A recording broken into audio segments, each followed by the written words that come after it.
And as this room fill up, be sure, and I mean just that, be sure to hit that like button, share this content, let friends, neighbors know where to go when it's time to tune in to Cowboys Sports Talk and beyond. The name is Law Nation. Come on. Yep. Put a 1 in the chat if the audio is straight. Put a 1 in the chat if the audio is straight, Cowboy Nation. Let's continue to grind to shot. Yeah. Come on with it.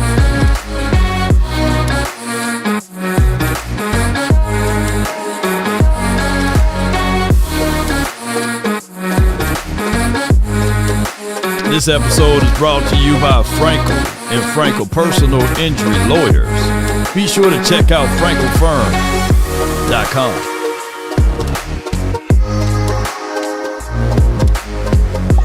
5, 4, 3, 2. Now they understand the cost that is involved. And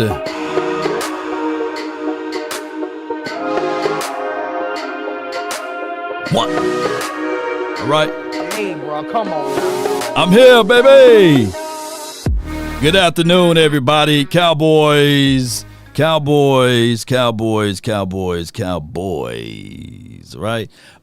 We've been looking at some film and footages, some undrafted free agent guys. I got a chance to look over Josh Kelly's tape. If you guys are aware of my other channels, be sure to check them out on the Instagram. Footages out there on Facebook and TikTok. So the Cowboys also scooped up Josh Kelly. Josh Kelly is a 4.7 40 guy, right? But he catches everything you throw at him. Now, can he get separation? He don't get a lot of separation. Is he linear build? Yes, he's 6'1", right at 187, 189, give or take. We can say 190.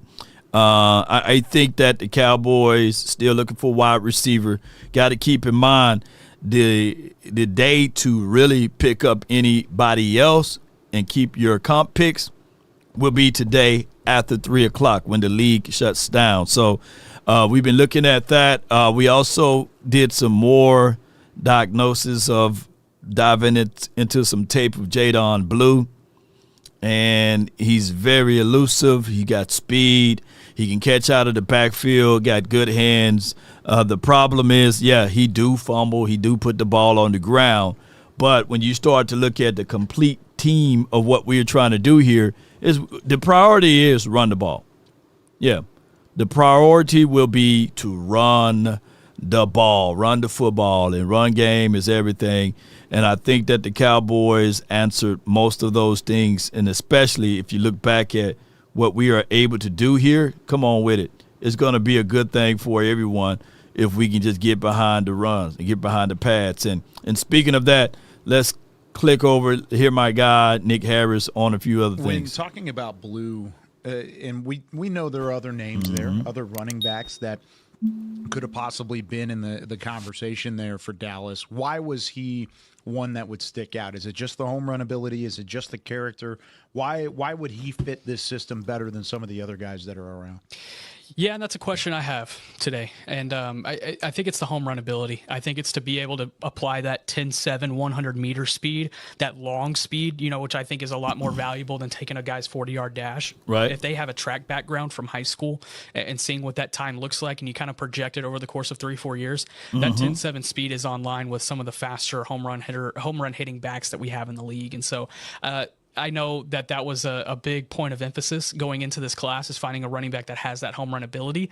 And, I think Jaden Blue certainly has that. He's just got to refine the easy things, and the easy things are the fumbles. It's the decisiveness in between the tackles, and I think he can get there. He's shown that ability. I don't have great confidence in the pass protection, but I think he's one of the better receiving backs in this class. He's going to provide some 3-down capabilities. I just wonder with how he complements. Pause. Man, I thought for sure I updated the title, man. Appreciate y'all for y'all pointing that out. Man, I said, man, what's going on with my title here? It never updated, so bear with me. Let me see if I can update it, y'all. I don't know why it didn't update. Let me see if I can replace it. I appreciate y'all. It just, I don't know why it kept the title from yesterday. So bear with me. I was wondering, like, well, hey, who we trading for, Law? I don't know what happened to this title, Murphy Law. And give me 1 second here. Let me go to. I'm trying to build while he's talking.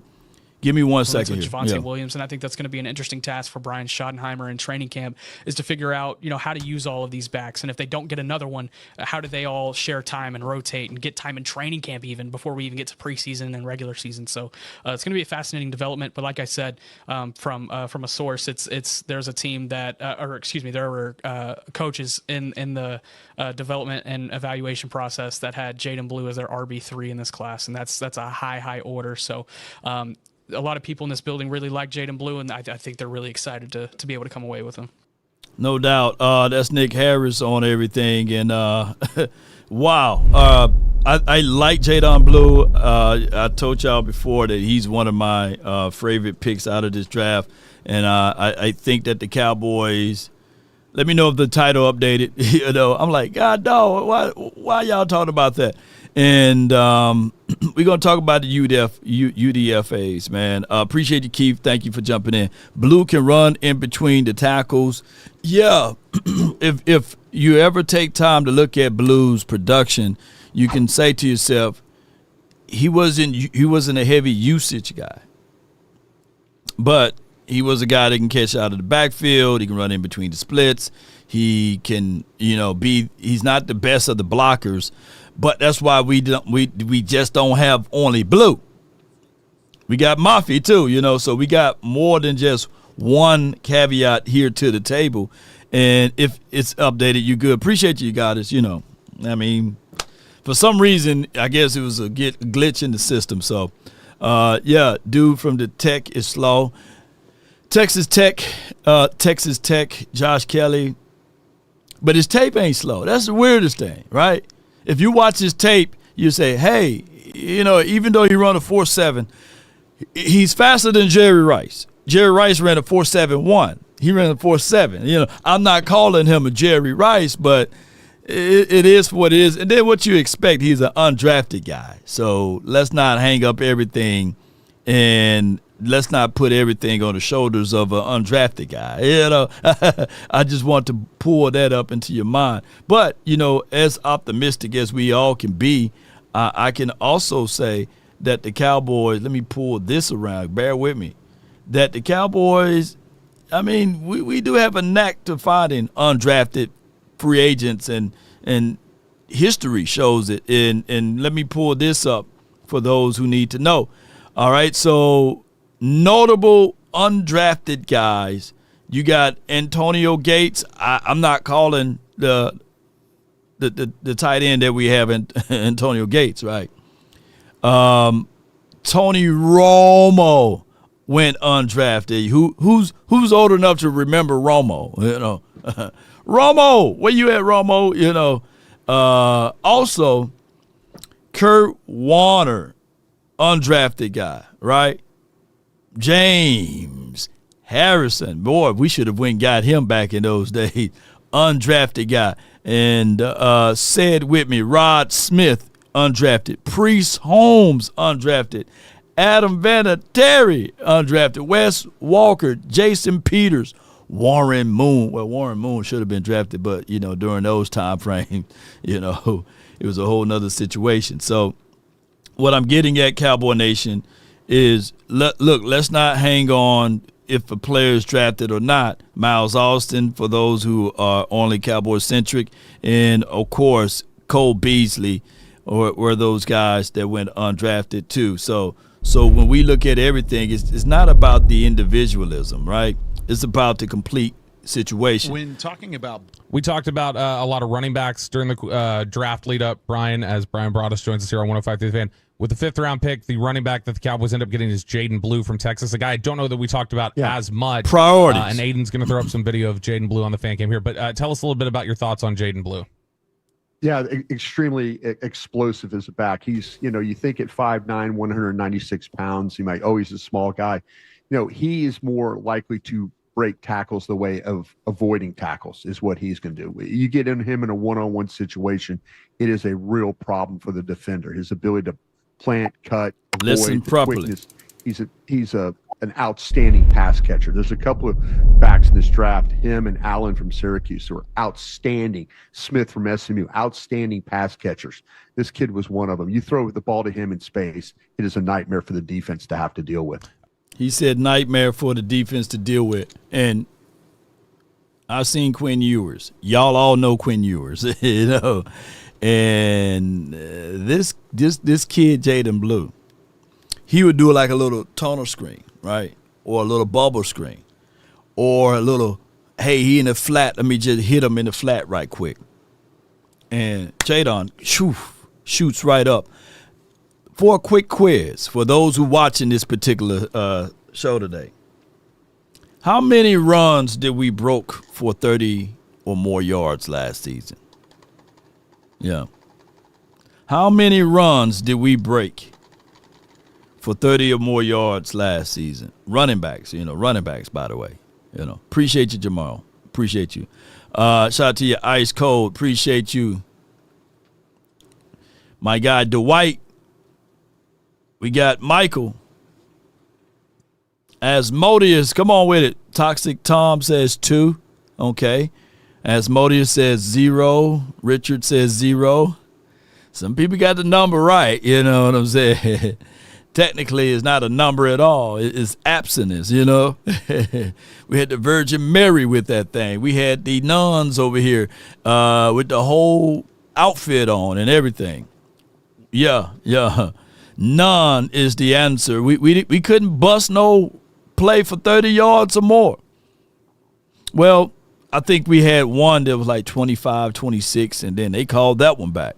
So what I'm getting at is that we have the capabilities now for that. I'm not saying that Jaden Blue is the end-all, be-all. If we had 2, then, y'all let me know which game, and I'll go back. I'm not trying to be right over here, the need to be right all the time. I just want to be able to let y'all know that the Cowboys. And they understand the cost that is involved. They understand it, yeah. They see it now. They understand it now, right? Really quick, Brian, just on the Blue front, because I know Chop is going to have a question for you. You mentioned him as a pass catcher. Absolutely, like a legit mismatch that you can line up at receiver at times. Absolutely, yep. There were some issues, and I'm curious if you had any problems with this.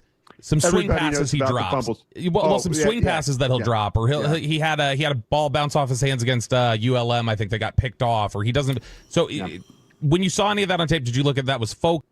All right, it's about to. Let me see if I can pull this up. Hold on. And we know there are other names there, other running backs that who talking could have possibly been in the conversation there for Dallas. Why? Hush, hush. Let me see if I can get this going right quick. All right, and we have some developing news from Nick Harris. I love going live around this time. We get all of the development pieces. According to sources that's out there. Give me 1 second. Let me pull this up. And we're going to sing the song together, And it could be. And if it is, boy, your boy Law Nation. But we be in the good feet. We be in the good feet with this thing. All right. Come on, y'all. Sing it with me. All right. Developing news. We're going to sing it once we read this part. The Cowboys are building interest in bringing back wide receiver Amari Cooper back for the reunion.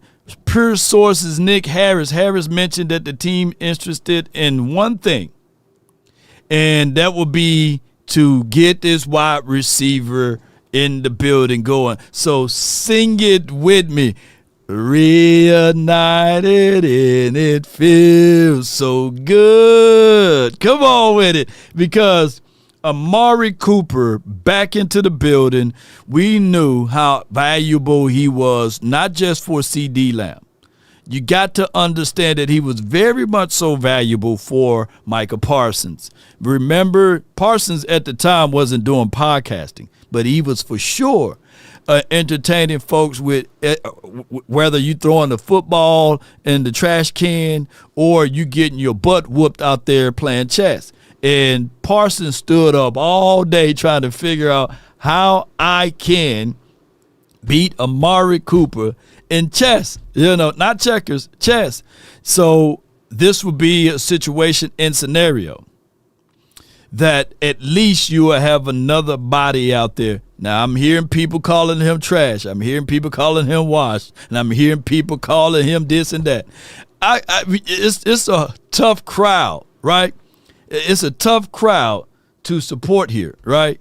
And for Richard to call him lazy, no. You must not know who Amari Cooper is. And I ain't saying it because, he's here and he's there and he got home still in Dallas or what have you. Hey, he just for what it is. Let's view the tape. Yeah, we'll tune into the tape. Keenan Allen was way too expensive. Here's my thoughts on Amari Cooper. And I'm going down this line with y'all once again.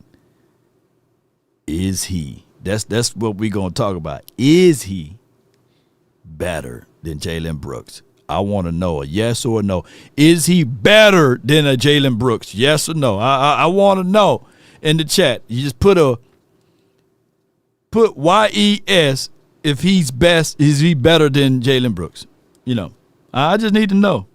I just need to know. And we know the pettiness, and that means grown folks getting grown when they can iron out their pettiness, right? Because he didn't take the certain jab or what have you for the certain thing, and all of a sudden, he get castrated and he get kicked off and get sent to Siberia, All right, so yes, all right. So I didn't see nobody put no. So that makes us better, right? Now, the next caveat, is he better than a Ryan Flournoy?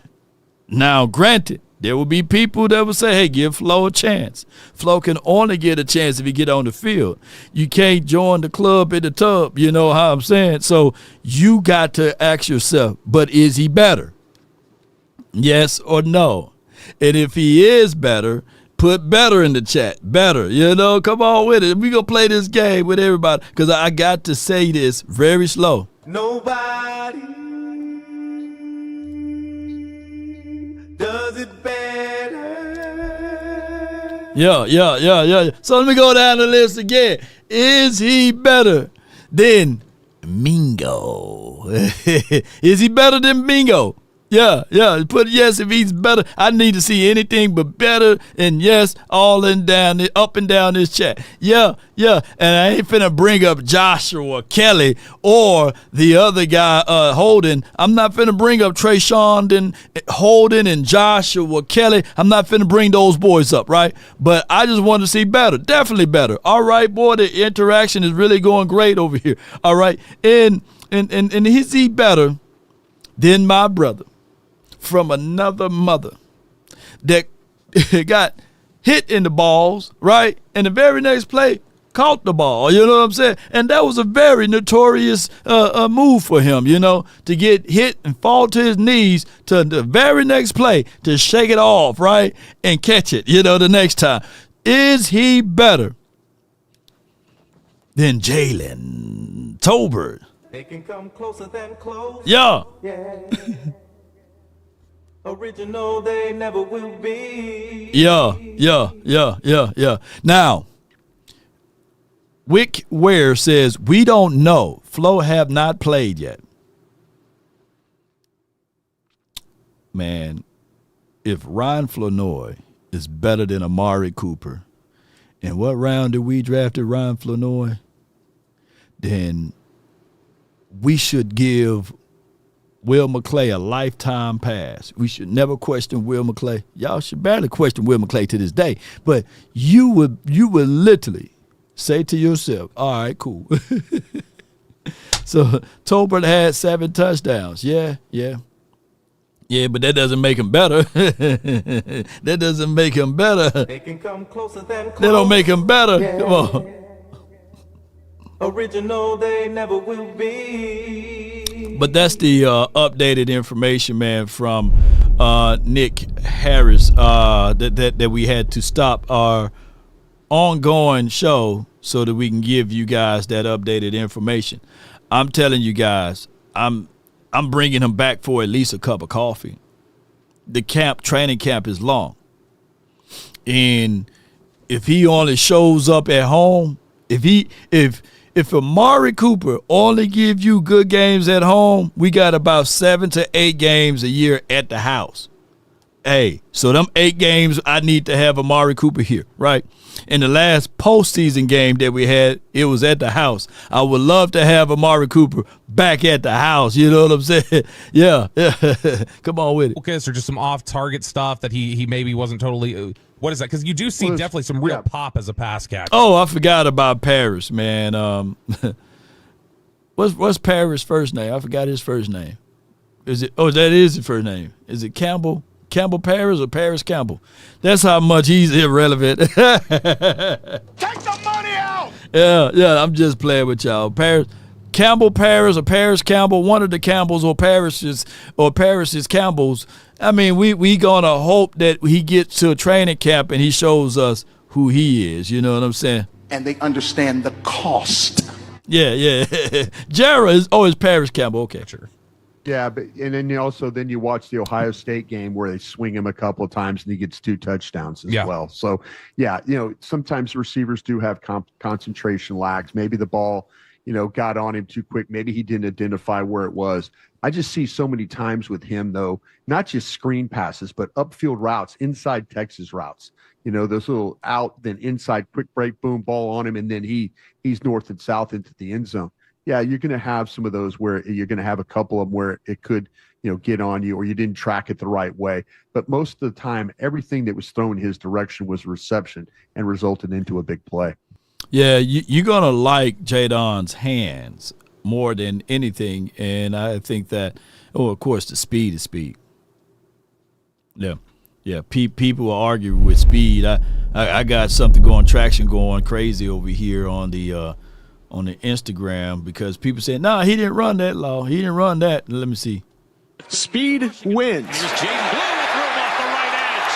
Inside the 20, turning into Jets. That's why the fastest running back in the NFL draft is so highly coveted. There's a lot of fast running backs. There aren't a lot of guys that run a 4.2. I imagine that's part of it comes up that you're kind of saying like a lot of 4.4 guys, a lot of 4.3 guys. Yeah. I'm a 4.2 guy. Yeah, it's fun. Man.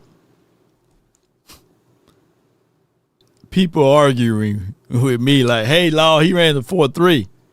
Shoot. But in his pro day, he ran a 4.2. And I think that he had something going on with his groin when he ran the 4.3. So we just know that the dude is fast. Right? He's fast, dog. He's fast. Faster than dog diarrhea. If you ever had a dog that had diarrhea inside your house, boy, that would be the day that you said, hey, Hibbo. Here, buddy.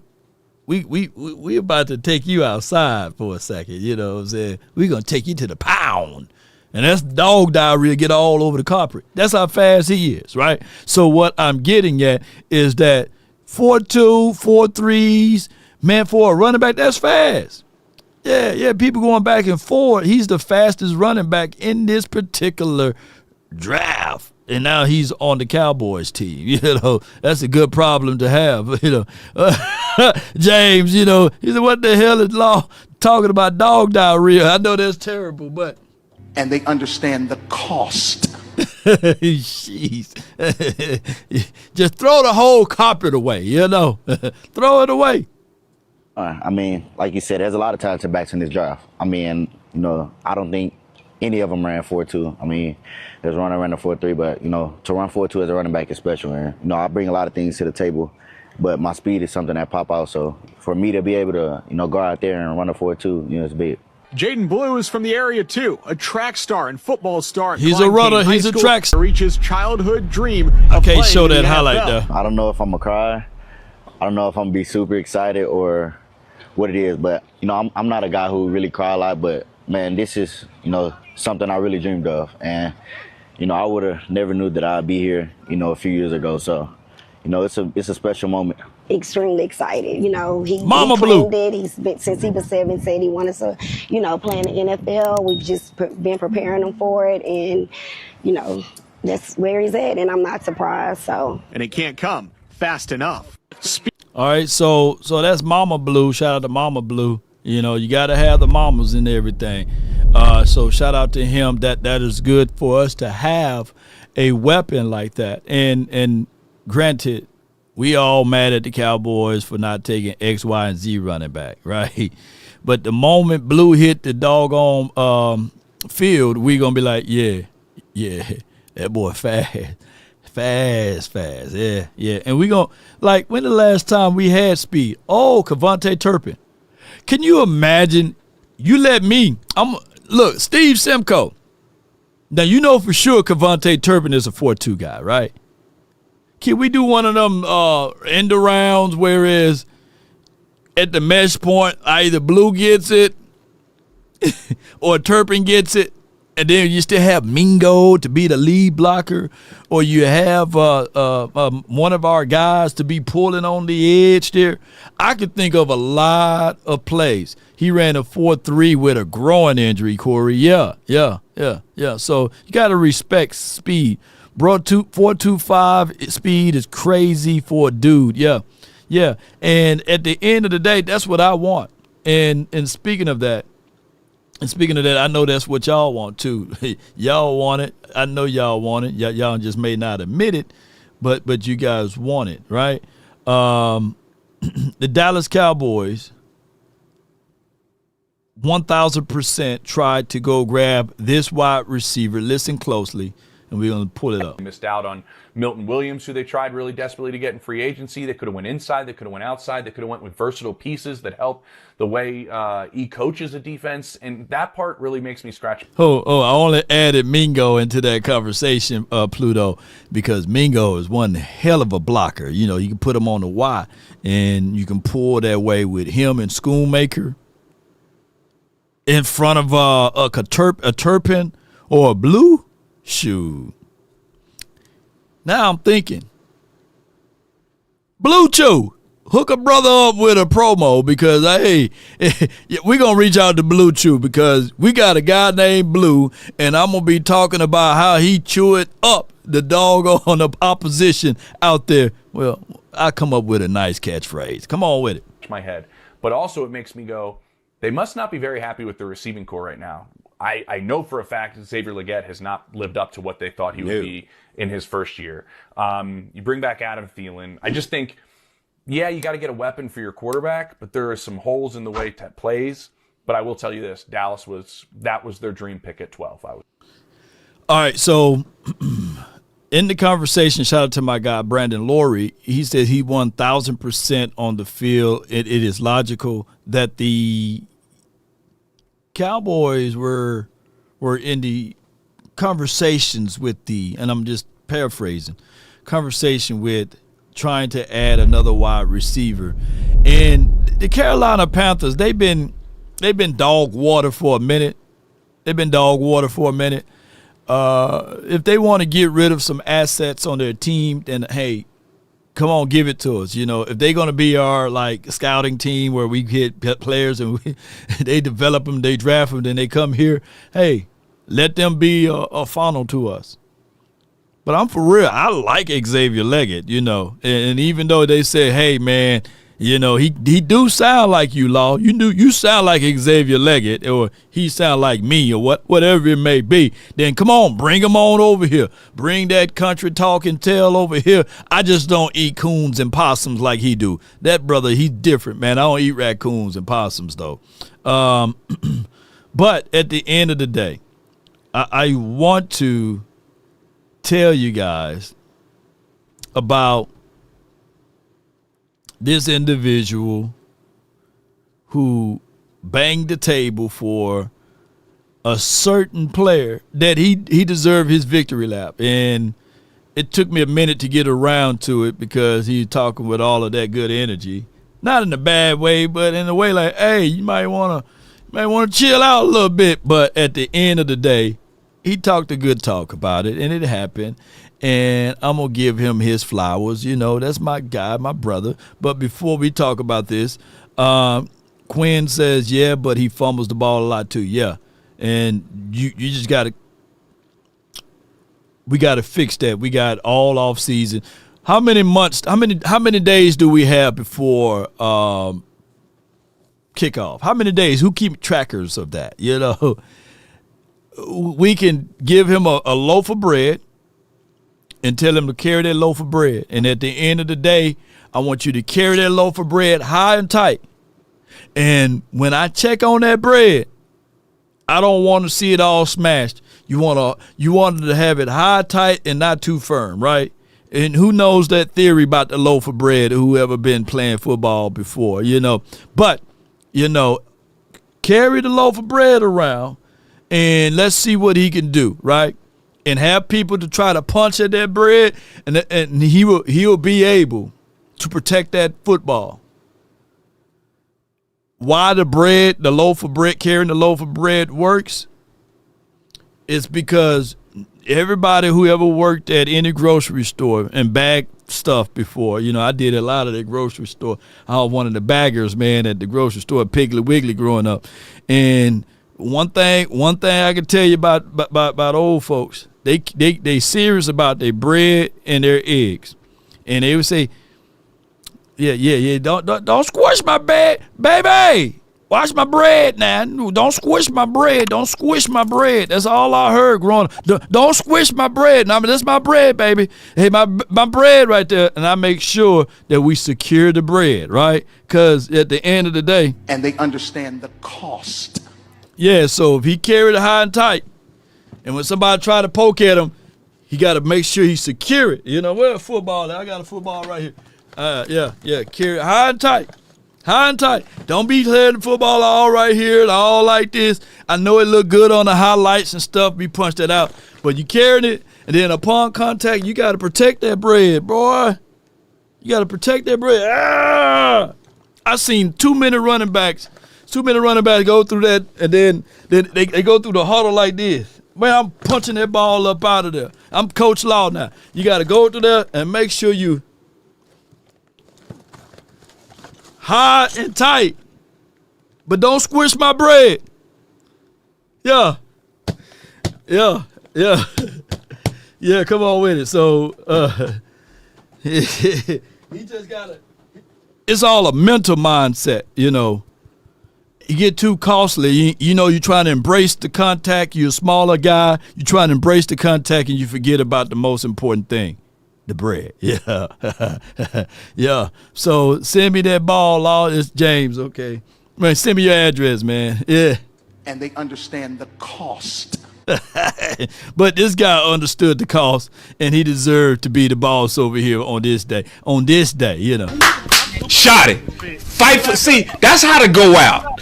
Don't go out just sit back. Yeah. Oh, I'm gonna take Matthew Golden now. Fight for. You wanted physical. You said you wanted physical. Fight for it. How you know we ain't fighting Matthew Golden? Man, whatever, bro. You know he ain't fighting for no goddamn Matthew Golden. You know he want to fight for Matthew Golden. Get out of here with that bullshit. How you know that? Yeah, he ain't fight. That boy ready to fight everybody over this doggone first pick, man. No damn Matthew Golden. Cause you should have seen how he talked about speed the other day. He said speed. Psst. Yeah, your head coach. Yeah, so he was shooting down the 4.29, my man. You know it. Brad, how much do you want to get speed, more speed on your offense? It's always something you look at, Todd. At the end of the day, this is an exciting time of year. Speed in this league is important. That's one thing about balls. He gonna get them. You know how some people say, "You want the receipt?" He like, "Yeah, I want the receipt. I want you to email it to me, text it to me, and give me the paper receipt." But sir, no, give me email it to me, text it to me, and I want the paper receipt. He want all three of them, you know. Boss Cowboys sports remind me of some people, man, that keep the boxes for everything. I guarantee you go over Boss' house, he probably still had a box of his Nintendo in 1994. You know what I'm saying? He still probably had the original box that it came in. Yeah, he keep receipts, and that's what he's doing. Who does this? Boss gonna do some research, so you better come correct when you try to debate Boss, because he'll hear you out, but then he'll pull up. Oh man, you know it. Brian, how much do you want to get more speed on your offense? It's always something you look at, Todd. At the end of the day, this is an exciting time of year. Speed in this league is important. It's not the only way to do it. Yeah, let's go. Because you know what? If you want a Booker, you should want to move down anyway. But you're so thirsty for a weapon, you want to reach. I ain't reaching. You don't want to talk about getting a damn table. You a reacher. Reacher. Let's get them picks. That might be a little true there. Might be true. Y'all want to get a receiver, ain't even get 1,000 yards, you thirsty ass.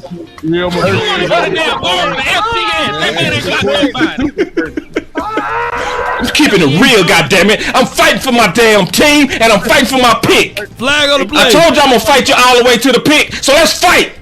Round one. Hey, is the pick in or is it a trade? What we doing? McClay's looking at the chart. Hey, Henny got the official news of Booker and had to stand up out of his chair. Now, for the record, this was a healthy debate. These guys ain't going back and forth with each other and talking about their mama and daddies. You know what I'm saying? This was a healthy, good debate, and it was a healthy fight, you know? So he fought to the end, and, hey, a man would go to the edge of the earth to fight for what he believes in, right? And he did just that.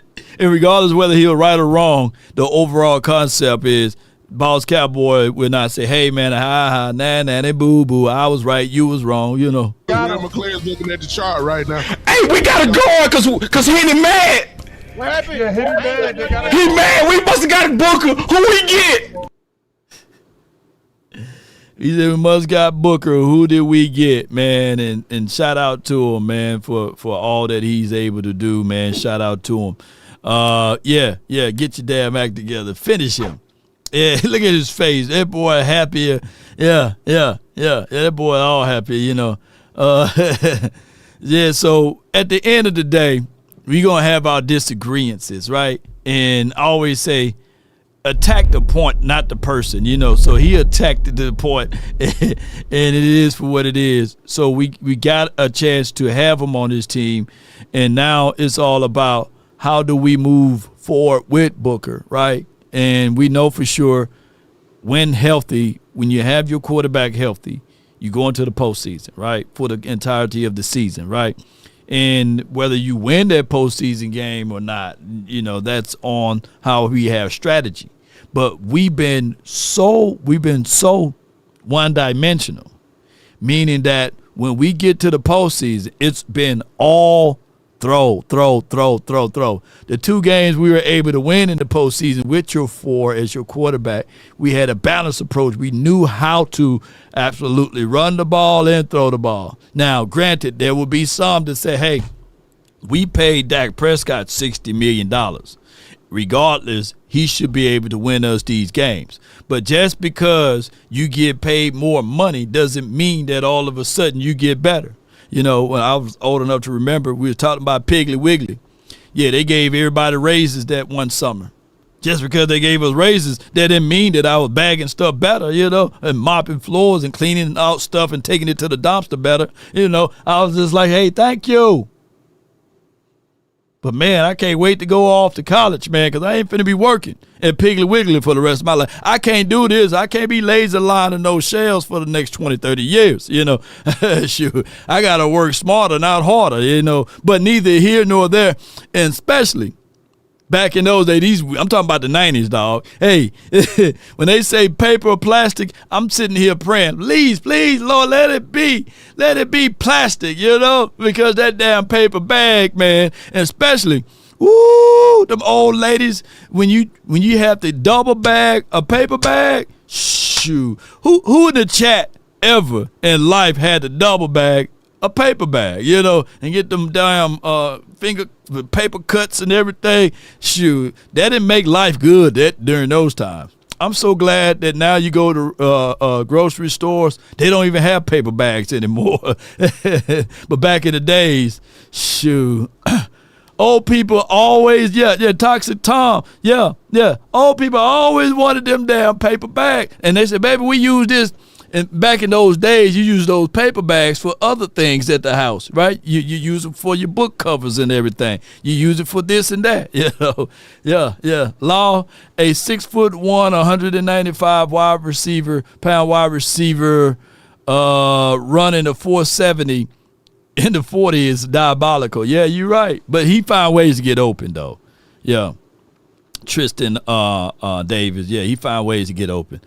I grew up in the grocery store.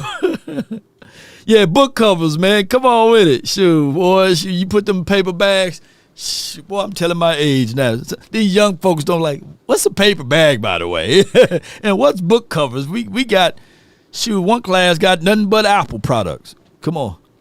Double paper bags was hell, yeah. Doubling those bags were crazy indeed, man. But speaking of Booker, I want to say, hold on, let me see if I can find it. I thought I had it right here. Hold on, y'all gonna have to bear with me. I got to go get it. It didn't take me long, though. Hold on. All right, we got it now. All right, so here's what Brian Baldinger had to say about this, and let me see if I can. Hold on, let me do it the other way. Because I got to make it bigger. Hold on with me. Cowboy Nation, everyone that's listening. It won't take me long. It shouldn't take me long at all. I just got to make it bigger. Here we go. Here we go. All right. And T-minus a couple of seconds here. We building the plane as we fly. It's a beautiful plane, though. It's a jumbo jet. Boom. And we are here. All right. And just while I'm doing that, man, if y'all could do me a huge favor, hit the like, share this content, and subscribe to the nation. Hit the like, share this content, subscribe to the nation, and continue to comment in the comment box, man. That help keep the engagement up. And if you have any kind of coins, send it this way too. You know, I ain't too proud to beg. All right, boom. I thought the Cowboys. Can y'all see that better now? And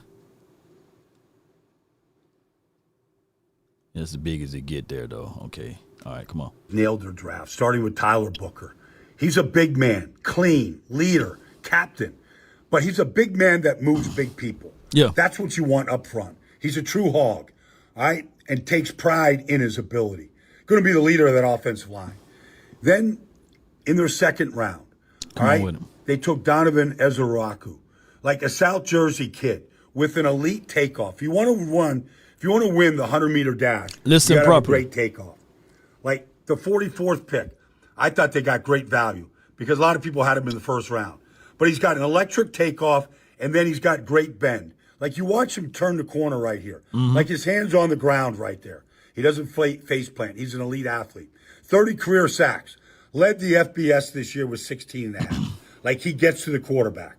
All right? Now he's a true outside linebacker. Then they took Savone Ravel from East Carolina. All right? Now you watch him, and exactly. What'd he say? That boy said somebody Ravel, you know. Let me see. Siobhan. Okay, he said Siobhan. Come on with it. Then they took Savone Ravel from East Carolina. All right? You might have said it right. Watch him, and exactly what you want at corner. My like country. He's a big corner. At 6'2", 197 pounds. Here he is. Cover 3, look right here.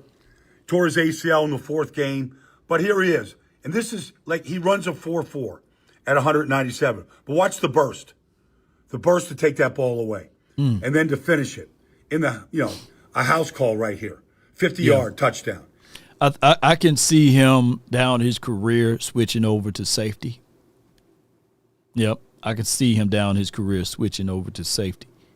And then they took Jalen Blue from Texas. Yeah, that's exactly how you pronounce it. Yeah, my country. I've been seeing all them some other name, but Shabon. You got to say Shimon. Shimon. Dramatic. You crazy, boy. Shavon. You got to stretch out the bone. They've had so many great backs at Texas. He only started a few games. But at 5'9" and 200 pounds, like he runs a 4.38. He's all about burst. He's all about quicks. But he also does this. That's what she like said. There's a middle linebacker in the hole. He runs right through it. All right, here comes the safety right at him. Whoop! And he's going to juke him. Get him. And that's all between the tackle. Yeah. Right, Jaden Blue. It's a good draft by the Cowboys. I could go on and on. Those are 4 good selections right there.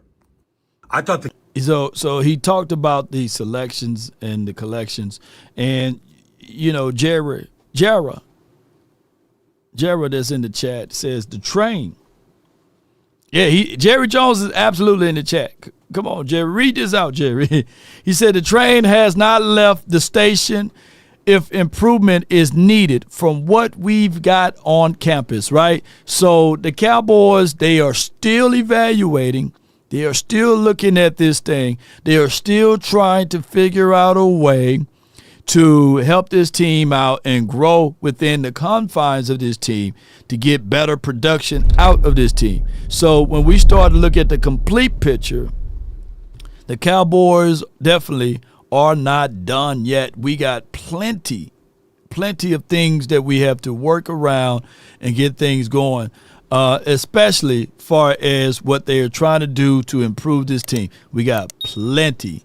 And notable, here's what we also picked up for my guy, Balls Cowboys Sports. I want to let them know that also, if it was a situation that Tet was there on the board, according to sources, just wanted to bust Balls Cowboys bubble a little bit, if he's watching.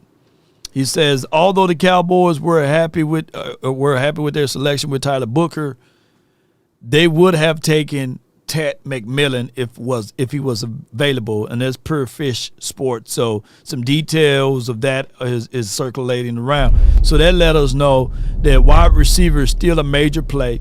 You still have the possibilities to get a Garrett Wilson. You still have the possibilities to trade for a George Pickens, and then of course we can always bring back Amari Cooper. And they understand the cost. They do understand the cost of it all, Cowboy Nation. And speaking of that, the Cowboys. let's talk about some of the UDFAs and story mode. Shout out to Brandon Laurie. We're gonna pull this up on the kid that was deaf at birth, and now he can hear and speak and do a whole bunch of other stuff. Team, I had more than my fair share of health concerns. I was born deaf. A few years, a decent amount of surgeries. I regained my hearing. Going to high school, as a basketball player, the only thing I was worried about was winning a starting spot in the varsity team. Found out I made varsity. A week later, I went in to get an X-ray because I was having some discomfort in my chest. There was growths in my chest, armpits, and lymph nodes. And so they ended up doing a biopsy, taking out a half a lymph node. And I get home, both my parents were home, which is weird. Both my parents were never home. My dad was usually at work till 5. They told me to come out of the back porch, and they kind of bluntly told me that doctor had called them, told them I had cancer. And they went to church, they prayed, they came back, they told me.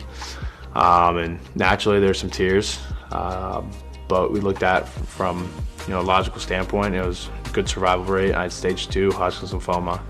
I was a young, healthy kid, and I had the most support in the world. And went to basketball that night, and that was kind of how I attacked chemo. It was, the hospital opened at 6 a.m. every day. It was about just over an hour from my house.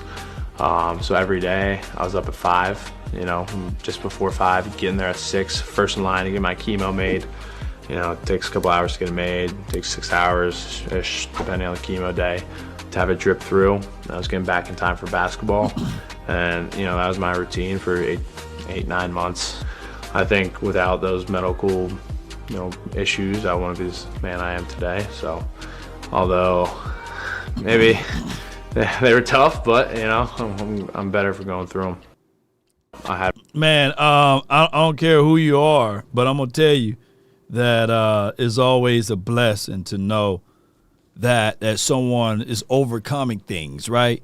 And to be athletic enough to still play this sport is phenomenal, man. Some people get mad at the position that they are in, and they got a full able body and they healthy, right?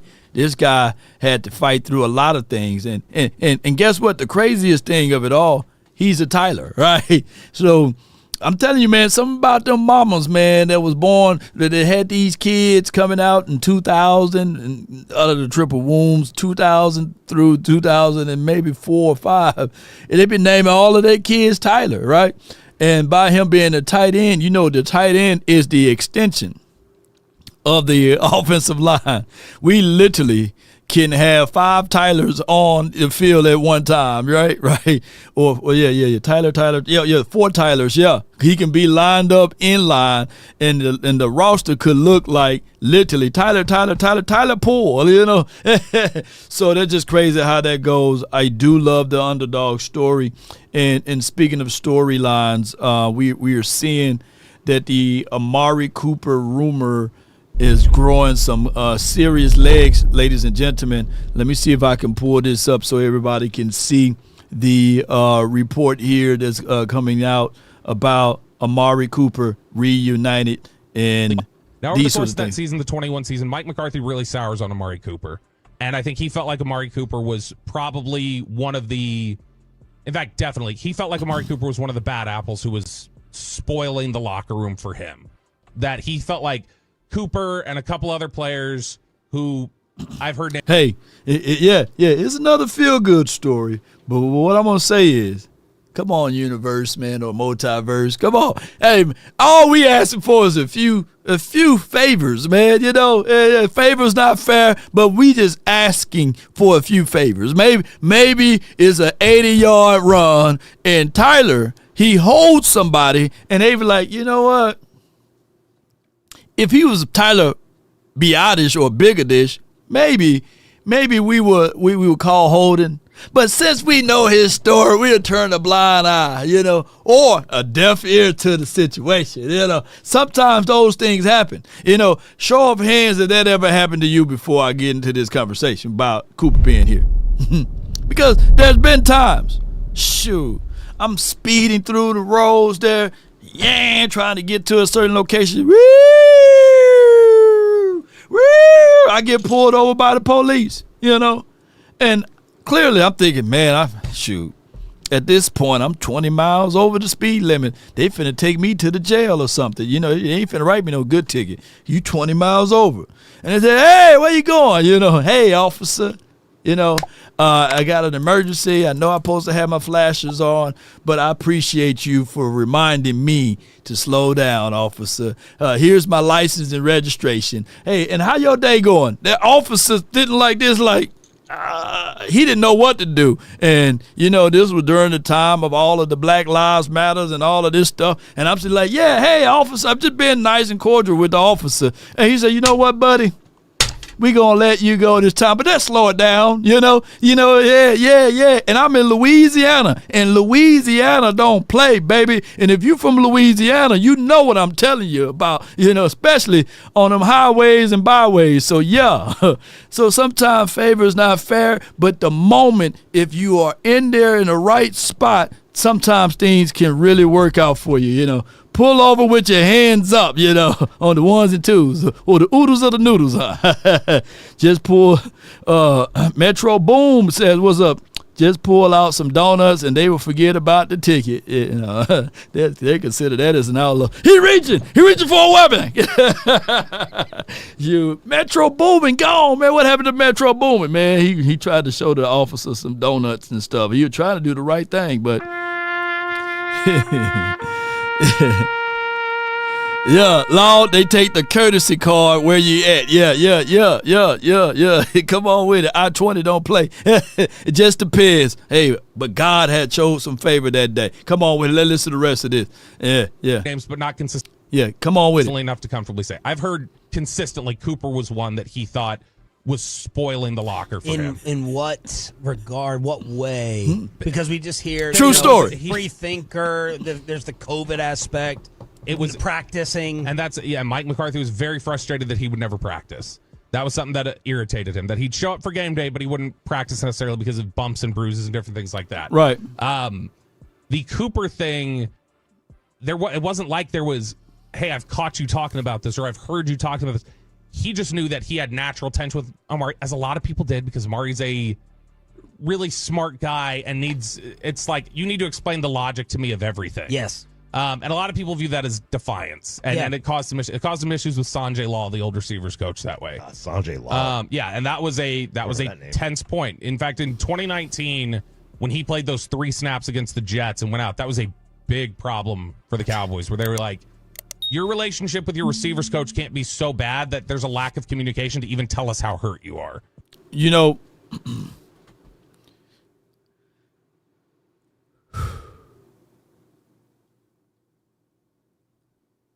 high IQ people can come off very disingenuous at times, unemotional at sometimes. And you can't bullsugar a person with high IQ, right? You know, they crafty with their wordplay. Some of them, when you talk to very extreme high IQ people, they will shun you to a degree, but it's just naturally, right? And sarcasm, when people speak through sarcasm, it's considered high IQ, believe it or not, you know. And people fail to realize that. And not everybody is up to par when you have someone like an Amari Cooper who asks the question, right? And some people don't like to be questioned on their decisions. So when you have a guy like an Amari Cooper, or you have Jay Worthy in the chat, or Toxic Tom, I could tell Toxic Tom he's a high IQ person, right? So you can't bullsugar him on certain things, and he'd be looking at it like, this is an idiot. This is a fool that I'm talking to. But I'm going to remain in my logical way of speaking. But I know for sure that he don't understand or comprehend what I'm saying. So therefore, I'm not even going to go back and forth with him. I'll just say, yeah, you're right. Or I will cut him off and not speak to him again because I understand who he is, right? So Toxic Tom may have to deal with that for the whole his life, right? Dramatic, if he's a high IQ person, he may have to deal with that for the rest of his life, of just being able to talk to some people, but it feels as if though you're talking to some kindergartners, right? Some elementary people, elementary school people. But if you start to speak your other languages and you start to speak to those people, then it seems like you belittling those people, right? When you start to put in certain phrases and words and you say, hey, I elucidated a long time ago, blah, blah, blah. And then they're sitting like, okay, I'm trying to figure out what the word elucidated mean, you know. Oh, I've learned a long time ago. So you have to dumb it down, you know, just a little bit. And you can't be your natural self around certain people. Amari Cooper is a very high IQ person, you know. I'm for real. And you'll feel crazy trying to challenge him on certain things. And then that's why he said, you know what? I'm just going to be quiet and stay to myself, because me talking to people, they would never comprehend. So when Amari Cooper said, I'm tired of these stop routes, I'm tired of these certain option things that these guys trying to do, what's the concept here? What are we trying to do here? And if they can't spit it out, oh my God. And it's the nature on how you approach things. But let's play the rest of this, and I'll tell you on the other end, on another situation of exactly what's going on with this. Or to how much this is bugging you. That's a problem. Which they're right. That they couldn't get to that point. But Mike McCarthy, I think, always felt like Amari Cooper was part of things that would leak out about people being upset. And so because that a lot of times there wasn't anything that definitively pointed that. It was an assumption. He just assumed that was one of the people that was really stirring things up for him. And shout out to you, Sadiq. Feedback, that critical feedback of Amari Cooper to the front office about his practice habits, about other, how much does he care? That carried over to, I think, the front office, and that influenced their opinions on him to where when they traded Amari Cooper, there were a lot of people in the locker room who felt like this is Mike. This is Mike, not necessarily pulling the trigger, but Mike is the one who was in their ear that led to them doing this. And it caused some frustration for a lot of guys. Like, I talked directly to players who had said that they were frustrated, that they felt like Mike, after the trade, walked around kind of like, yeah, that's crazy that we traded Amari. I don't know why they did it either. A little disingenuous. And some guy, that didn't sit well with some players where they felt like you know why. If you feel that way, fine, feel that way. But like, own it when it happens. Yeah. Don't walk away from it. Right. And that, again, that's another tension point where it's now over the no doubt. So that's unboxing some things as it goes through the Cowboys, and I can't wait to see what the people respond. Start. Okay, they got 4 details. Bobby, full video. Bobby details tensions between Mike McCarthy and Amari Cooper. So I'm going to see if I can go here. I don't know if it's going to take me there. We don't have 31 minutes. But what I wanted to do is share this link with you guys. We don't have 31 minutes of tape. But this is going to be a good thing for you guys to listen back on, and check it out here. And then when you watch it, go to the comments and be like, hey, man, Law sent me here. I always love seeing that. Yeah, even though it's an older video and it's a situation and scenario that you guys can gain some intel on what he was saying. It's 36 minutes long. It's long. So pay attention to that, and let's see what all can occur with that particular reasoning. All right, so next we have Jay Taoa. Listen to him.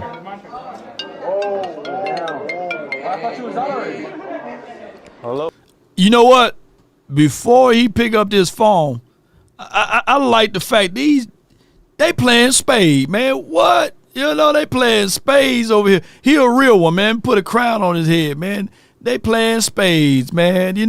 I like this. Or Jim, Rummy, or something. They playing poker or something. No, they playing spade. They playing spade. I can see you a little bit further down the stretch there. Come on with it. Give me my book. Hello. Yes, sir. What up?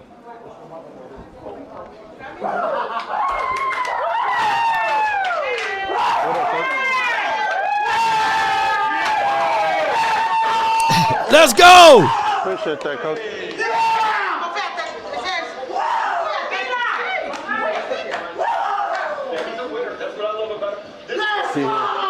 Yes, sir.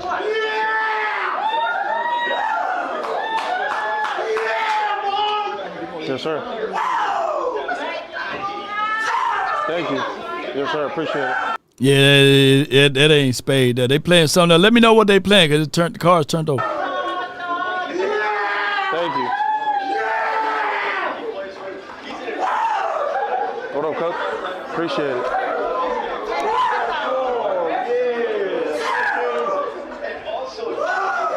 Yes, sir. Let's go. Let's do it. And there wasn't no prank. There was no prank call, man. Man, that's wild how they pranked old boy. That's just wild how they pranked Shador. That's crazy as hell. It was funny. It's like how you ever said it's funny, but it's not funny. That's how the Shador prank went. It's like they bust his royal flush. Yeah, strip poker. Come on, hey, Jerry. That damn sure ain't no Uno. But they so wrong for pranking Shador. That it's funny, but it's not funny, right? It's like talking about a man with no legs, or no arms, It's like the joke that you really don't want to, don't really say, what I'm saying? So it's just crazy. But It is for what it is, Cowboy Nation and everyone that's listening. Let's listen to this right quick. 27th in yards per game rushing, 6th in rushing, or 6 rushing TDs, which was dead last. So what do? You go after an offensive lineman, right? The tip of the spear, as Jim Harbaugh called him, a guy that's just going to dispense justice, be solid up front, and just knock people around. Go ahead, finish dudes. I love it. He is one of those guys, Guyton, that is just a big, powerful dude inside, and I absolutely love that for the Dallas Cowboys. Now, here's the thing that I did notice in this draft, and this is a trend for guys named Tyler that are fat. What you say? Yes, fat guys named Tyler. So look at this now. In 2022, who'd they pick? Tyler Smith from Tulsa. Sure. Come on with it. Pro offensive guard, really good player. Okay. Then we moved to 2024. Who'd they take in the first where? Oh, Tyler Guyton from Oklahoma plays left tackle for them. A young, outstanding to-be player at the tackle position. And then in 2025, what do? Tyler Booker from Alabama, offensive guard. Now, as long as it's not 2026. I don't care who the Tyler is. It better not be no offensive lineman. The Cowboys are cornering the market on fat guys named Tyler that play O-line. Are they allowed to? I love this. Yes. Yeah, they're allowed to. Are they aware of that? They have a type. Yeah, they do have a type. That's so funny with the Tyler names, man. That's crazy as get out. But at this time, man, I just want to make a quick stop for this right here because I know that you guys been waiting to get this going in the right direction. Let's talk about it. Yo, if you serious about gaming, you need to check out the Turtle Beach Self 700. The headset is built for power, comfort, the hybrid leather cushion, metal reinforced design, the clean, lay flat look that made to last, the real magic, the dual driver that give you high definition 24-bit audio sound, that crisp, that footsteps, clean shot, 3D sound that put you in the game. And switching device easy. You can bounce between PC, PlayStation, and even your phone with Bluetooth. Thanks to crossplay, noise cancellation, giving you crisp, crystal clear, zero static sound. Game smarter, play louder, dominate everything. And remember, you're listening to nothing but the best. You worked a long Let's time. get it. You worked a long time, and you worked very hard to get here. I remember when you were little, and all you wanted to do was talk about football. Your homework assignments were about football, regardless of what the topic was. Your reports were about football. You loved football. You eat, slept, drank football. And now you are at this moment. And I remember when you... And be sure to check out Turtle Beach headsets, crystal clear. You place it over your head, over the ears, and it works wonders with the deep bass. And on top of that with triple HD sound. So be sure to check it out. Information is in the description box. So yeah, Seth 700. Appreciate you, Dak owns. Filthy, appreciate you. And there's nothing like a mother's love. You see how that mom talking about that son over there? Stay tuned. We have something in line with y'all with this Tyler. And we will be close to having something as far as a conversation for the nation. So be sure to check out all of this information right here on Law Nation Sports. And when you were younger, I would always tell you that the best thing is to get a free ride to college, right? And to be able to go to the NFL is the icing on the cake, right? You now have the icing. You have the icing because of your perseverance, your endurance, your dedication. You have the icing on the cake, and we are so happy for you. Congratulations. Son, you know what it is, man. From the beginning when you were 5, you told me from flag you wanted to go to the NFL, so. It's like the dad about to cry, man. Well, we did. Hold it tight, man. The dad is like, yo, son, since you to the age of 5. He tried to hold it together. See, the mom's got that strong strength, but the father, man, he about to break it down. What was necessary for us to get to this level? We're really proud of you, man.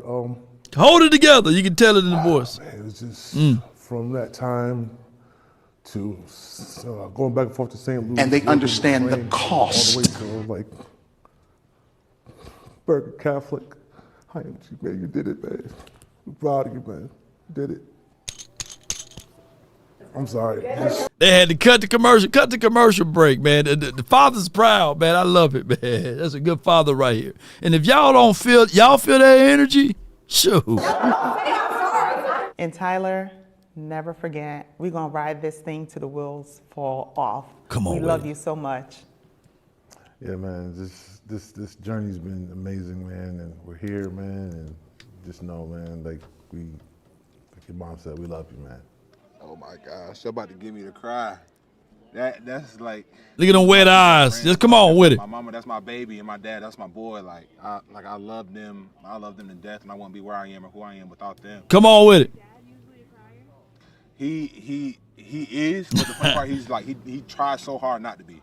He tries so hard. Ain't nothing wrong with dropping them waters. I saw his like lip twitching right here. He was fighting it, but he's a crier. Like he cried on the way down here. Yeah. Mom, Dad, we did it. I love y'all, but this is only the beginning. I can't wait to reach new levels and new heights with y'all, and I'm so blessed to call y'all my parents. Jalen, Mace, same thing to y'all. Like I wouldn't be able to do it without y'all. Like y'all are my rock. Y'all are my why. Like I love y'all so much. Kalani, same thing with you. Like I love you. I appreciate you. Thank you for being with me this whole time, sticking with me through everything. And I just love all y'all. And you know, we in this thing till the wheels fall off. Come on, look at that. Look at that. Now, I do know that Mother's Day is like next month, right? And y'all going to be reaching into y'all pockets, making sure y'all get flowers and chocolate and all the good stuff and perfume and jewelry. And then when Father's Day come around, we get lawnmowers and we get weed whackers and stuff like that. Mando, yeah, be sure to check out Mando. You know, we get all of those things. But I come here to tell y'all, hey, man, hey, we would love a box of chocolate too now. You know, hey, we ain't afraid to get some cologne at least. Don't just give me a bow tie or a tie and some drawers. Hey, we deserve to get some other things as well. So be sure, man, to give us the same love as y'all give the moms. And I'm talking about those. And if you're a good dad, in the chat, put DAD in the chat. Yeah. Tamika says some socks and some Brute cologne. Don't do me like that. Don't give me socks and Brute cologne. Come on with it. And if you fooling around, give us a whole push lawnmower. Say, hey, Dad, you the dad of the year. Here's a toolbox. Like, that's the same toolbox you gave me four Father's Days ago, you know. No crying. Okay, I feel you. No crying in baseball. Yeah, let me see all the good dads in there. Because I already know all the ladies. I know y'all good moms, you know. Good to see y'all good dads in there. And all of the future dads, too, as well, you know. So did CD get some help he asked for? Almost legendary. That's one of the things that we waiting for. And we're going to talk about that a little later on today. Be sure to check us out. Brute is underrated, David? No, man, don't be wearing no Brute. You know, don't be wearing. Old Spice made a comeback with the body wash and everything and the man on the horse. But Brute, I think Brute's still down there on the bottom, man. Look, we ain't finna do no Brute cologne, you know. Yeah. Let's go. But we're going to be live a little later on today at the Cowboys Collective. Be sure to check us out. It should be airing around, I think, 8 o'clock late or 7. 8 o'clock. 8 o'clock. In 5 hours, we'll be live. So come on with it. That axe is nasty work. Yeah. Brute's aftershave. And ladies, y'all not off the hook either. Cause you ever sat beside Sister Rosetta in a and she had that white diamond on? Shoo. That white diamond perfume would knock you to your knees. You have to start doing this. It starts from the first phone call. Most of the time, you're going to talk to Jean Burkett, a 30-year partner. You're not going to talk to some employee that just got put on the phones that day. There are things that are so crucial, especially if it's a cataclysmic event, to have our experts get out and look at the vehicle, witness statements, photos, the whole thing. Call Frenkel first. Chosen by the people, feared by the insurance companies. Call Frenkel first. Call my phone. That's 817 or 214 and all of the threes you can dial. But tonight, if you want to join us tonight, there will be the link to the Cowboys Collective. But what we're going to do now is for those who want to give me your thoughts, your opinions of the draft, possible trades, the comps, the Cowboys movement. Be sure to reach us out. But with Frenkel and Frenkel personal injury lawyers, they've been around for over 100 years of combined experience if you add them all together. They are located here in the heart of Dallas. Dallas have over 9,000 people a month to move here. It's a lot of folks. So if you're not familiar with the terrain, get somebody that do know it. And if you can't call that number, you can feel free to also, ladies and gentlemen, visit frankelfirm.com. They would take great care of you. Axe New Cologne is Wolf Kitty. Oh, Lord. And if somebody walk by you with some Brute or that old school, Old Spice, and they killing your nose, reach out to Franklin Frenkel. Let's see if they can help you out. Come on with it.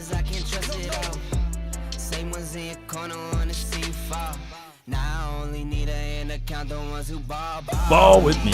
Down to fall with me. From the 2-1-4. Darius, you're live on the Nation, man. Talk to me. Is my audio good before I start, Lo? Man, your audio perfect, bro, on my end. Let me see. Can y'all hear Darius? Great, from the 2-1-4. Can y'all hear him? Yes, and I'm located here in Dallas as well. But can y'all hear Darius? Yeah, they're saying, yeah, man. So what you got for me today, bro? Okay, good. So I'm kind of upset that you showed. Oh, man. It was going to be my first. Yeah, so this is my thing. So I think we got. So So what's going on with you, man? Where you at? It's going bad now. You good? Stay right there. Stay right there. Don't move around too much. Now, what you got? Now I figured that might happen. That's why I asked you at first. Mm-hmm. So am I good? You good now? So stay right there. Go ahead. Oh, okay, cool. So like, John Cornelius and Jay Toia, yeah. I think we drafted both of them like in the 6th or 7th round. Later rounds, yeah. Now, in your opinion, I don't know if you did film sessions, film study on them. Are they gonna make the team? I believe truly that the Cowboys favor anybody that drafted to make the team. It was kind of eye-opener when we got rid of Rodgers last year, but there was no strong commitment in the room for defensive tackles, right? So meaning that they was on 1 foot in, 1 foot out. But these coaching staff, they got the craziest thing about it. You know how it goes, Darius. These coaching staff got 2 to 3 year contracts. Last year they was on 1 year contracts. So they're like, look, Rodgers didn't pan out. Let's get rid of him. This year they have a little bit more of a stay with all of the players that they drafted this year. Right. Mm-hmm. So my whole thing is I don't know if they do make the team. I don't know to what degree they would contribute to the team. Can you still hear me? Yeah, I can still hear you, bro. I can still hear you, bro. Okay, good. So the people that I wanted at those spots, because they're so low, would be a Brashad Smith or Isaiah Bond, a receiver and a running back. Right. Now, I know you came out with some news that Isaiah Bond may have some other issues, the reason why he's not getting drafted. Right. I can go for that. Right. So, because at first I was pissed off. Right. But my issue is the Brashad Smith. If you pair him up with Jaden Blue, which Jaden Blue is going to be the running back number 1. If you pair that up, it's going those two right there. There's going to be a whole problem. If you needed to add a physical running back outside of Phil Maffa, then you can get that in the free agency with J.K. Dobbins.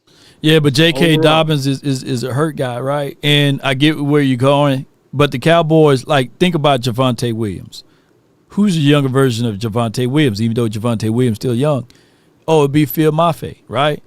Yeah. Miles Sanders. Who's the younger version of a Miles Sanders? Jadon Blue. So what they did was they said, okay, we going for an identity.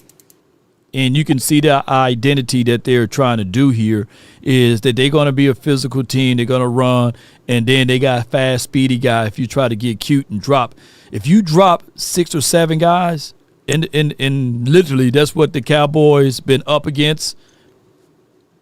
Now we can drop them back in coverage or put them in a box. No, I'm talking about, let's say, if a team say, man, I ain't even gonna fake the funk, man. We ain't scared about the Cowboys run game. We still gonna drop 7 DBs, right? Let's say they drop them. Let's say they try to go with that philosophy that the Eagles did against the Kansas City Chiefs. Then I can still, you don't have to always run to solidify that to make them pay. I can literally run my guy on a sweep and run my guy into a sweep, or I can drop my guy into the flat. I can drop my guy into the sinkhole, and if he can catch it on a run, shoot, he'll tear them up. And that's what Jalen Blue can do because he got that speed. So you still got to respect that speed. So you can't even really drop 6 and 7 DBs when you have the guy that can catch the ball in the backfield and scoot and get upfield. You get what I'm saying? No, 1,000%. I'm glad that Jaden Blue was one of my guys. Of course, being a UT guy. Yeah. That's who I wanted. So I immediately think that Jaden Blue. I think Jaden Blue gonna have about 1,200 yards. If he's the every down player, they going by running back by committee for what I was told. They gonna do the committee approach. So I don't think that you're gonna get $1,300. 1,200 yards. I said $1,300, but 1,300 yards. I'm thinking money.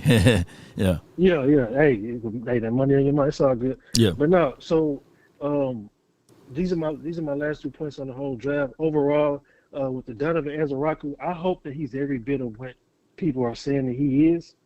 But I was hot like you was when it happened because it's like we got a surplus at DN.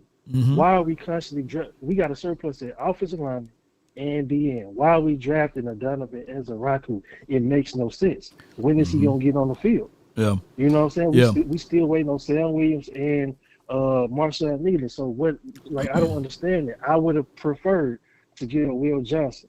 Yeah, you know what I'm saying. Yeah, me too. They double.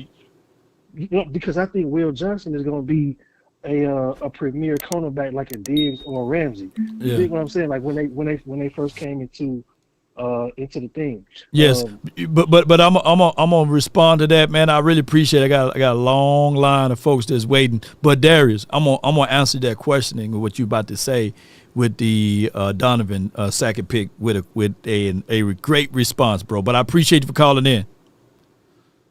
Can I just say this last thing on the way out? Overall, this is what I'm gonna say. I'm not mad at the draft. I just wish we would drafted more weapons. Overall, I'm happy with the draft. We'll see how it pan out. I appreciate you, Locke. No doubt. Sometimes when you are in the frame, it's hard to see the picture, right? So when we initially drafted Donovan, I was pissed. I was angry because I was looking at it from only a different point of view. But sometimes when you look back at it, a puddle of mud is very necessary for someone, right?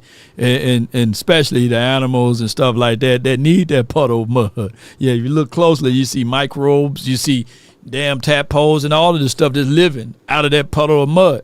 So especially if water is in it. So when I started to think about it, my guy this morning, early in the wee hours of the morning, early in the morning, if you can say it that way, I had called VA Cowboys on another thing, and he was like, Law, you didn't like that second pick, but let me tell you what I see. And I said, okay. And he said, when we get to the postseason and Micah Parsons is being double team and triple team, we don't have anybody else that can win on that line. Well, now we got a guy that's bendy, and you can't double team both of the edge rushers, and you can still have Marshawn Neely, and you can still have those other guys. But if Donovan can win his one-on-ones, and all he need to do is beat one person, we might have something, Law. And it hit me. He's right. When we got to the postseason, it was Micah Parsons or bust on how we get pressure on that LOS and off of that edge. So now we can put Donovan on the other side, if he's as advertised as the 16.5 sacks, and what was more sexier Then the 16.5 sacks to me is when I really look back at the fact that this kid had 21 tackles for losses. That's a lot of production there. Tackle for losses TFLs need to be valued higher. TFL need to be valued higher. And even with the Dante Fowler and things like that, he's a little older, so you can't bank the fact that you got a 1-year contract with him that he's going to stay healthy down the stretch. So it's good to double dip and have an extra edge rusher. People can say, yeah. People can always say you can never have too many edge rushers, right? So I just wanted to be able to contextualize it from that aspect of it, ladies and gentlemen, that it is very hard to have those type of levels of production and still be on top of everything, because that's just for reality, man. That's the reality of it, is that this kid literally had, let me pull it up for y'all who didn't see this. This Donovan, and this dude, what stuck out was this production right here. 21 tackles for loss, man. Technically, they should be valued as much as sacks. But shout out to my guy, VA Cowboy, and he didn't really talk me off the ledge, but he just showed me something different, and there's nobody that can look at pretty much 21 plus 16 is right at 37, right? 37. So that's 37 tackles that's in the backfield.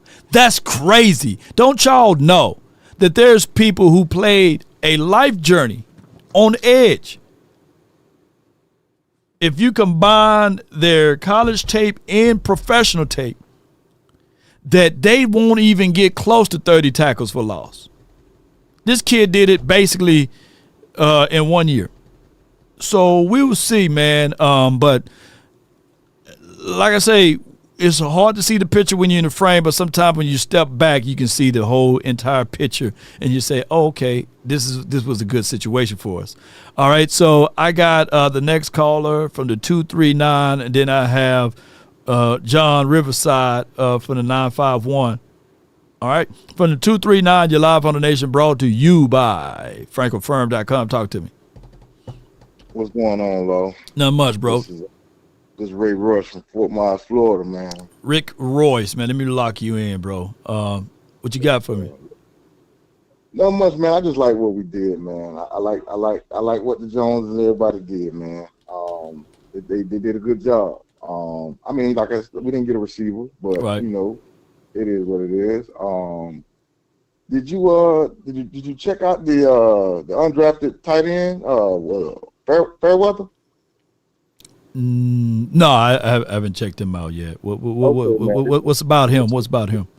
There's gonna be some noise in the tight end room. Guess what? Last night we did get a chance to bump into Lunda Wells and had a brief conversation with him last night. So yeah, you are right about the competition aspect in that room, though. Oh yeah. Also, man, what about Holden? You look at anything on Holden? Yeah, I reviewed his tape. Kid with high upsides, transferred over to the Oregon team. He's a sure hands catcher. Not the blazing speed, but his tape shows that he do get separation, right? He got great concentrations at the top of his route. He can line them up anywhere on the field there. So I think that he's going to be a hidden gem for us. Okay. I think he got better body control than Jalen Brooks, and he may just be as good. And don't check me with the butter knife. He may just be just as good as Jalen Tolbert, believe it or not, and he's undrafted. Right. Yeah. You're right. You're right. One thing, man, I need you to be honest, man. I just think I don't think Cooper gonna do it for us, man. But I mean, I don't think Amari Cooper gonna do it. Amari Cooper. No. What do you don't like about Amari Cooper? We gotta stay young. I mean, we gotta stay young. I mean, is he still explosive? I think so. We got a chance now. Colder elements. When he went to Buffalo, it wasn't a good move for him. He did good in Cleveland because Cleveland cold, right? I just look at Amari Cooper for a person to not be a stopgap, but to be a connector, a bridge, right? He can be the appetizer for someone to get their plan and skill set together. So, for example, we still don't know who Mingo is, and we still don't know who Ryan Flournoy is. But we can tell you that the value that Amari Cooper brings to the table is polishing up the rough edges. Even CeeDee Lamb learned from Amari Cooper on his release game, right? So bringing an older Amari Cooper into the building, maybe that can just be communication line to a Flournoy or to, dare I say, a Mingo. So I'm just looking at it from that. I don't think that he'll be a stopgap, though. More of a bridge than a stopgap. Yeah. Yeah. Well, I appreciate it, Law, man. Thank you for your time, man. No doubt, man. Appreciate you for calling in. Yes, sir. That's Royce, man. Come on with it. Yeah, I just look at it from that aspect of it, right? And shoot, bring him in. Don't pay him crazy money. I won't pay him stupid money. Yeah. Somebody said, Brady says, Iceberg Slim says, Brandy, he is not better than Tolbert. Cooper fell off. Well, you ask DBs, who would they fear more, right? If they see 19 lined up out there, or I forgot what Tolbert number is, 1, I believe, and you ask me how they would play that. And on top of that, you ask me who's a better pass blocker too. Like when they run blocking and pass block, well run blocking, ask me who's a better blocker, downfield and everything. Just ask me that, or ask the DBs is out there. I got my guy John Riverside, man. What's good from the 951? You're live on the Nation. Talk to me. Man, I'm healthy. How you doing, brother? Man, that's good to hear, man, that you're healthy, bro. What you got for the show today? Man, did you miss me? No, I'm just kidding. Man. I know it's good. I missed everyone, man. I know your subscribers don't. Well, at least the ones that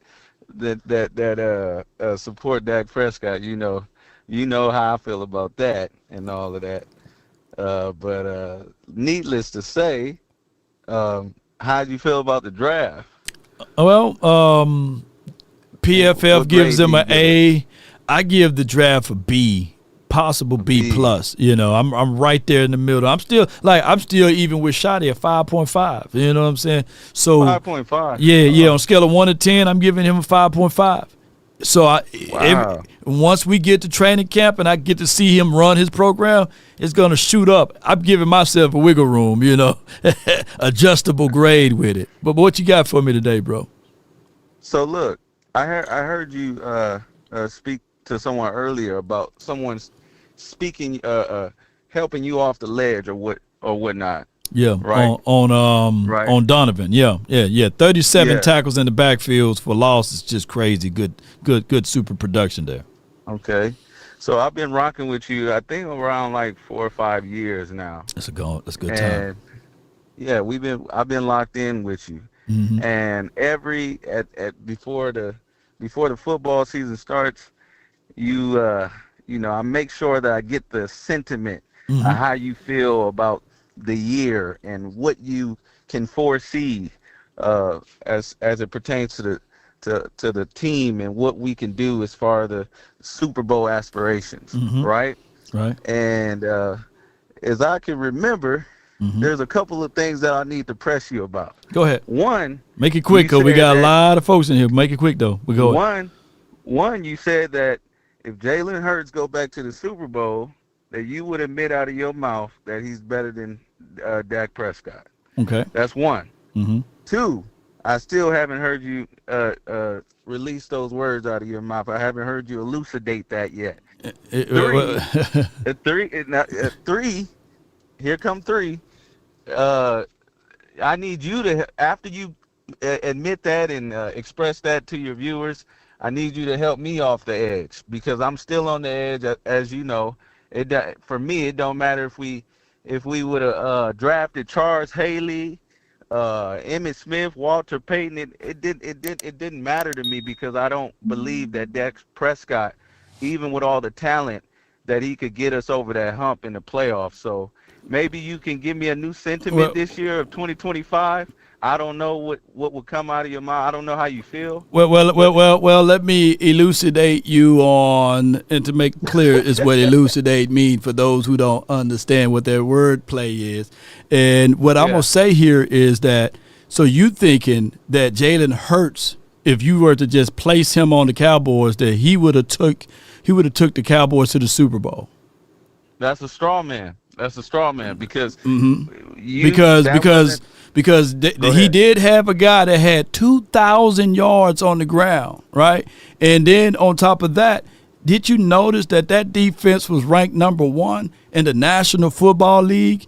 On top of that, did you know that they had also a guy named A.J. Brown, who's by far is a top 3 or top 4 wide receiver in the National Football League? And they're Batman to that particular Superman that they have over there, basically, if you can argue that, is a guy named Smitty, who had similar productions of a premier number 1 wide receiver. So I don't think that we can just say that, Jalen Hurts with all of those host and cast of characters is light years and heads and shoulders of Dak Prescott, when even with all of those weapons, he still didn't have a better completion percentage. His passer rating is not better, and his passing percentage is not even better. So completion, passer rating, and passing percentage is still not better than Dak Prescott. The only thing that he does better than Dak Prescott still to this day is he runs the ball better. So how can I concede to you for this guy having better weapons on every single category? I believe that what you just said was so eloquently put together, man. Right. I have to give you some credit for that. But I think it would prove to be nugatory at the end of the day, because a man's word is everything. And I mean everything. And so none of these components really matter, because you said what you said, and I'm going to hold you to it. And you don't have to say it, because it is what it is. I guess we can move on to the next sentiment, which is how do you feel about the year? What do you feel about us going to the Super Bowl this year, and about how Dak will lead this team? What say you? So say that one more time and close it. Say that one more time. All of it, or just the last part? Yeah, the last part of cause I kind of lost you. Come on with it. Well, okay. No, I was saying, how do you feel about the team this year? Where do you think we'll end up as far? Because I heard you mention playoffs. Do you really think we're going to make it to the playoffs? And your whole sentiment on how you feel about this team and where we're going. Yeah. If healthy, the Cowboys, if Dak Prescott is healthy, of course, I can foresee this team going straight to the playoffs. I think that this team got an identity. They're going to be a run-first team. They're going to be a defensive team that can stop the run. That's what the words that Matt Eberflus said to us when we was out there at an event. He's saying that his calling card would be stop the teams from running, and on top of that, that they're going to force turnovers. So we're seeing everywhere Matt Eberflus been as a coordinator, they've been ranked at top 10 defenses. Matter of fact, Matt Eberflus' defense has been by far, from a metric aspect, better than Daniel Quinn. So I can't wait, but if healthy, I can foresee this team going to the postseason again. Yeah. Okay, and end up where? What happens after that? Hey man, we still in April, bro. Shoot, we talking about. I gotta see. Got to give me time to see it first, though. That's why I'm giving him a 5.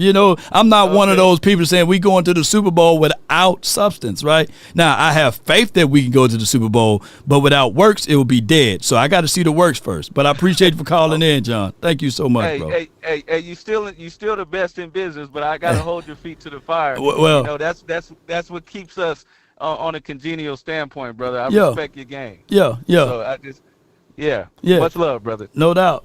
Yeah. All Right. See, what John trying to do is sandbag me, and I ain't finna go with that.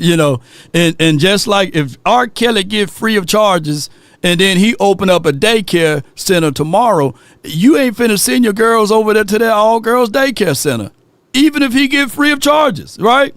Because at the end of the day, you can't sit back and say, But you said no. Within reasons, right?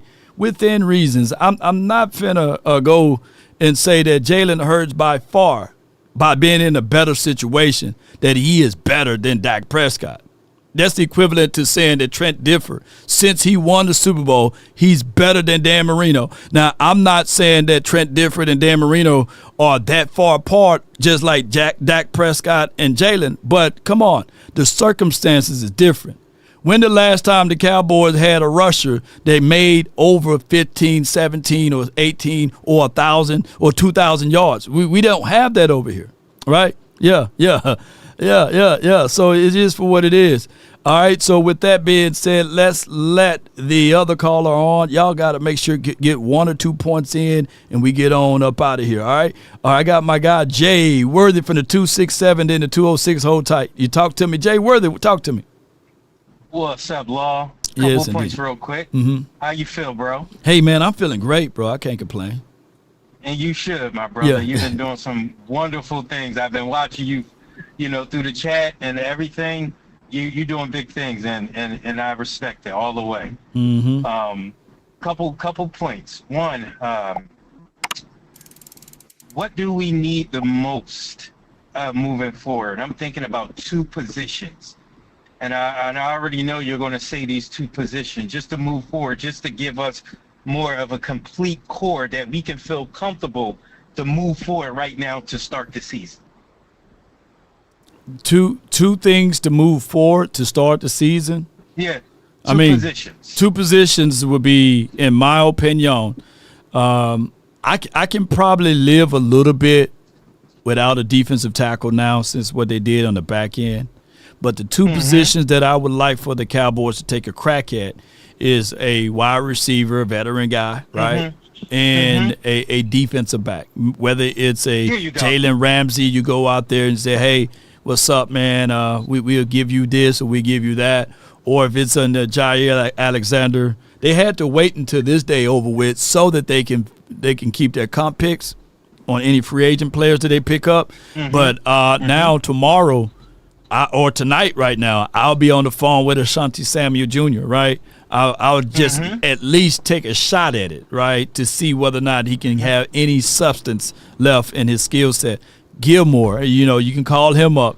These are guys that you can, a cup of coffee guys, not long stay. You know what I'm saying? They ain't spending the night all the time. Just bring them in for a cup of coffee and see what they got. You hit it on the nose. That's exactly the 2 positions, that I was focusing on. Right. And I'm kind of confused, with our fan base, and we love our fan base. Right. That's just who we are. We're spoiled. About the Amari Cooper.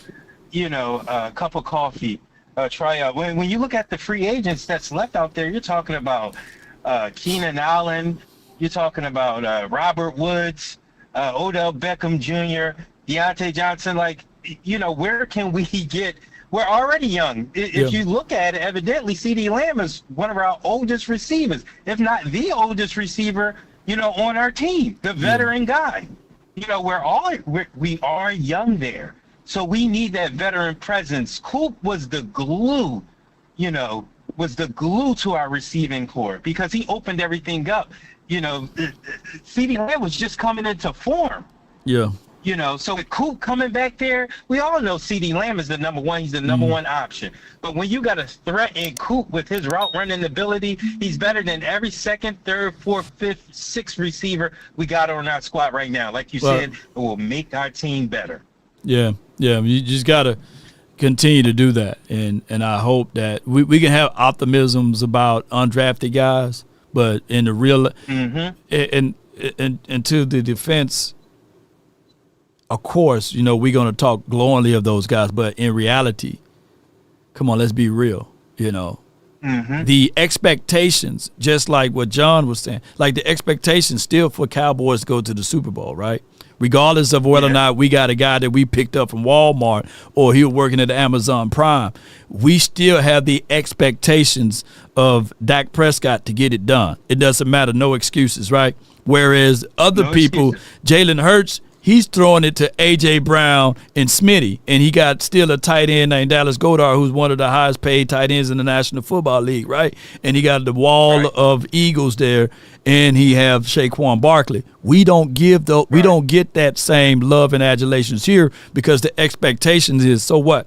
Jalen Tolbert, we will have Cowboy fans to argue and say that Jalen Tolbert is just as good as Smitty. Mingo is just as good as Smitty. Oh, excuse me, Ryan Flanoy is just as good as Smitty, right? So those are the things that we have to overcome. There were literally people looking at yards per average, and they said that last season, Rico is averaging 4 or 5 yards per average. He's just as good as Saquon Barkley from a run to carry ratio. So those are things that we have to overcome here, Jay Worthy, which is very crazy, you know, and it's blasphemous for people to say those things, but it's crazy. But the expectations still the same. Yeah, and it can be. We can't up here compare, you know, superstars, you know, to backups. Yeah. You can't do that. First rounders to 6th rounders. Right. You know, we can't do that. Jalen Hurts had everything that he needed plus some, like you said. Number 1 defense. Yep. You got arguably a 1A and a 1B, you know, at the tight end position. At the receiver position. And remember, we were used to having that. Remember when we had Coop, we had Gallup, and then we drafted CeeDee Lamb? We was destroying the league offensively. Because we used to have that. We know what that feels like. So now for the Cowboys fan to say that Flournoy and Tolbert, you know, it's a better option than Amari Cooper, then I don't know what we're looking at. It's crazy. And lastly, Law, so you can get out of here and get to the next caller, we just picked up our own Jahmyr Gibbs is what I see. Yeah. We just picked up our own Jahmyr Gibbs. You cannot teach 4.2 speed, Law. When I was watching his tape and some of his college highlights, he was just running by linebackers. Now we're looking for the mismatch. You're talking about putting Kavontae Turpin on a linebacker. Yeah. You can't do that, Law. It's a mismatch all day. That's going to be trouble, and I can't wait to see what they do with our boy. No doubt, man. Appreciate you. Thank you for calling in, Jay Worthy. Not a problem, Law. Keep doing your thing. No doubt. All right. Yeah. All right, so we're going to let the next caller on. Like I say, let's speed it up and get things going. We got about 16 people in the chat, so in the caller queue. So we're going to try to get to all of you guys. All right, so from the 206 in the mix. What up, Law Nation? What's good? What's good with you, bro? A+, baby. I love my trap. We are back. We're back with it. Hey, let me tell the Cowboys fans real quick. Hey, let me tell y'all something. That number 2 pick, he's got 34-inch long arms, and he got the best technique, and he dipped better than anybody coming out of the draft. And it was him, Pierce, and the guy from Penn State, and he got more sacks than the guy from Penn State. That was the steal of the draft, y'all. So now you can't double team Michael with all them balls. Sometimes the Cowboys, with the new defensive coordinator, he like playing a 3-4 on passing downs. He does, but what they like to do, Marv, is once we get the lead, you see more of Donovan, you know, on the field, because when you know teams are going to try to throw the ball, because he's still only 240 pounds, you know, so if people call 248, and that's he said he could put 200. He said he could get to 255 easy. No.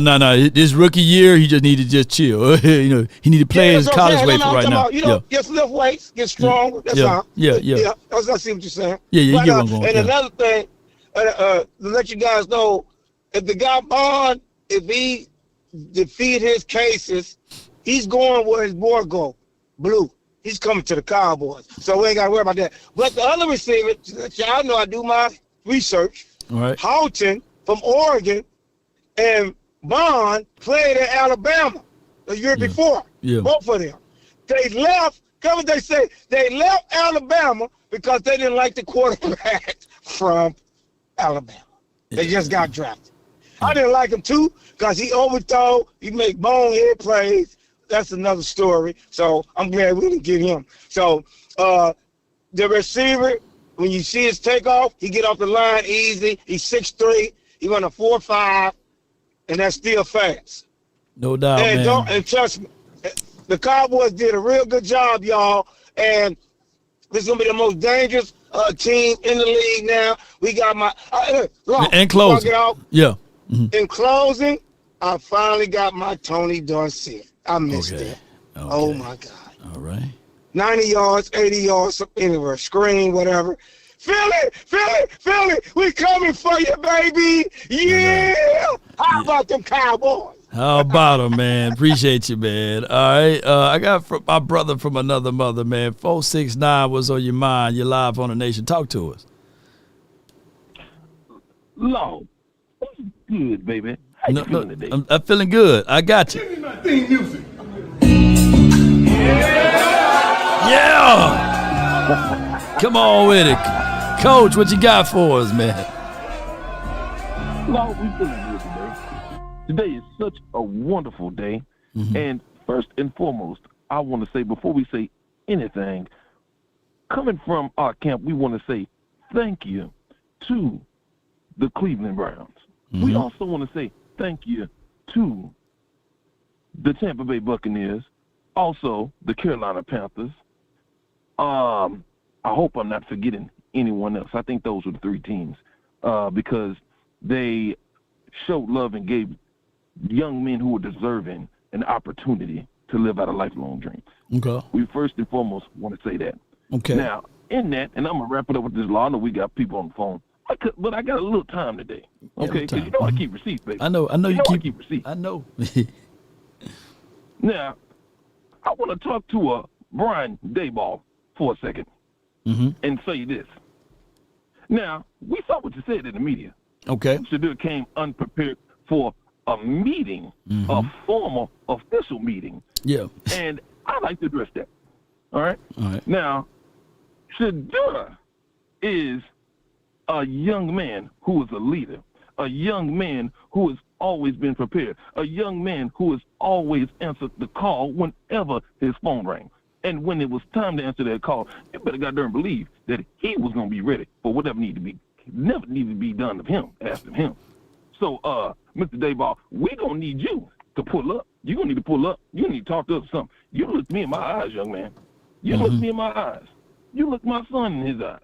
And then you're going to get on national TV and say some bull junk like that. Oh, no. You know what? Just keep that same energy when we see you, baby. Law, I love you. I love you what you did for me. It's such an opportunity. I got to go. That's all I got. No doubt. No doubt, man. That's Coach Leon Sandcaster. Coach Fry. Yeah. Give me my theme music. Yes, indeed. Definitely on another episode, we definitely going to dive into the Shadur, conversational piece, because I'm old enough to remember, Baker Mayfield going in the first round, Menzel going in the first round.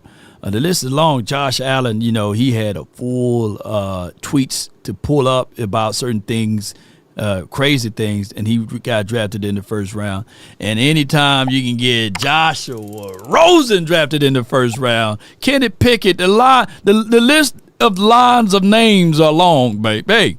And if any organization have anything to say and need to shut the hell up, is the Giants, man. They drafted, say it with me, Daniel Jones, man. Come on, man. Come on. They shouldn't be talking about another quarterback for another 30 years, man, about, hey, we passed up this guy for characters and things of that nature. Boy, I'm telling y'all, the NFL is cooked. But neither here nor there. I have from the 305. You're live on the Nation. Talk to me. Big Love, what's good, Big Love? Nothing much, man. Nothing much, bro. Oh, why Jerry do me like that, Big Love? Come on, man. Oh, man. Why Steven? Why he do me like that, Big Love, dog? Yeah, I don't know, man. Oh, man. He was right there, man. He was right in our hands, bro. I mean, in the fifth round, though, the 5th round. Yeah, so your conspiracy theory is over with, man. And he goes to the Browns. Nobody prosper in the Browns unless they get that new stadium and the football Illuminati people, man, put some things together so that they can win something. But nobody wins with the Brown uniform on. Unfortunately, Absolutely. it's just a cursed organization over there. They got the curse of the curse. Yeah, that's crazy, man. But besides that, bro, I love our draft, bro. I love our draft. You bro. love it, yeah. Yeah, I love it, bro. I give it a high B, bro. It would have been an A++ if we would have got the backup quarterback, you know. You got Joe Milton in there. You got Joe Milton. Yeah, we got Joe Milton. Absolutely. He got good upside too. Yeah. But we got our starter. Absolutely, no. They respect Dak. I respect that, bro. But I love our draft, bro. We got a plug-in O-line who's gonna plug in right and play. Right. You know, they're gonna help Dak Prescott in the middle where he need the protection. Hopefully, you know, this second year with our left tackle, hopefully he point this year. Far as the second pick, the DN, you know, you never can have too much DNs, D-Law. I mean, Big Law. I heard you say that, you know, we have too many DNs, but you gotta remember Sam be hurt. You get what I'm saying? You don't know how Flowers coming back this year, so you'll never have too many DNs. And for the third pick, he was projected to be a first rounder. You give him. I love our draft, Big Lion Blue. I think this year Blue gonna change our offense. If you say be optimistic about our coaching staff, if anything changed with our offense, bro, if they could utilize Blue in the way that he need to be, like he could even play slot receiver for us in some packages. You get what I'm saying? Yep. Our top 4 picks, I love that we did it. You know, I think we missed on our lower picks. They could have did better, but our top 4, Law, I love it, bro. They did no a doubt. good job. But in closing, what else you have, bro? Now that's it, Big Law. I love it, bro. I give him a B+, bro. How about them Cowboys? How about them, man? Thank you so much for calling in, fam. Thank you. You have a good one. Good call from my guy, 305, man. All right, let's keep it live. I got my guy from the 909, Donnie, man. You're live on the Nation. Talk to me. Hey, Law, how are you, man? Man, I'm doing great, man. Long time no talk. I know, right? Yeah.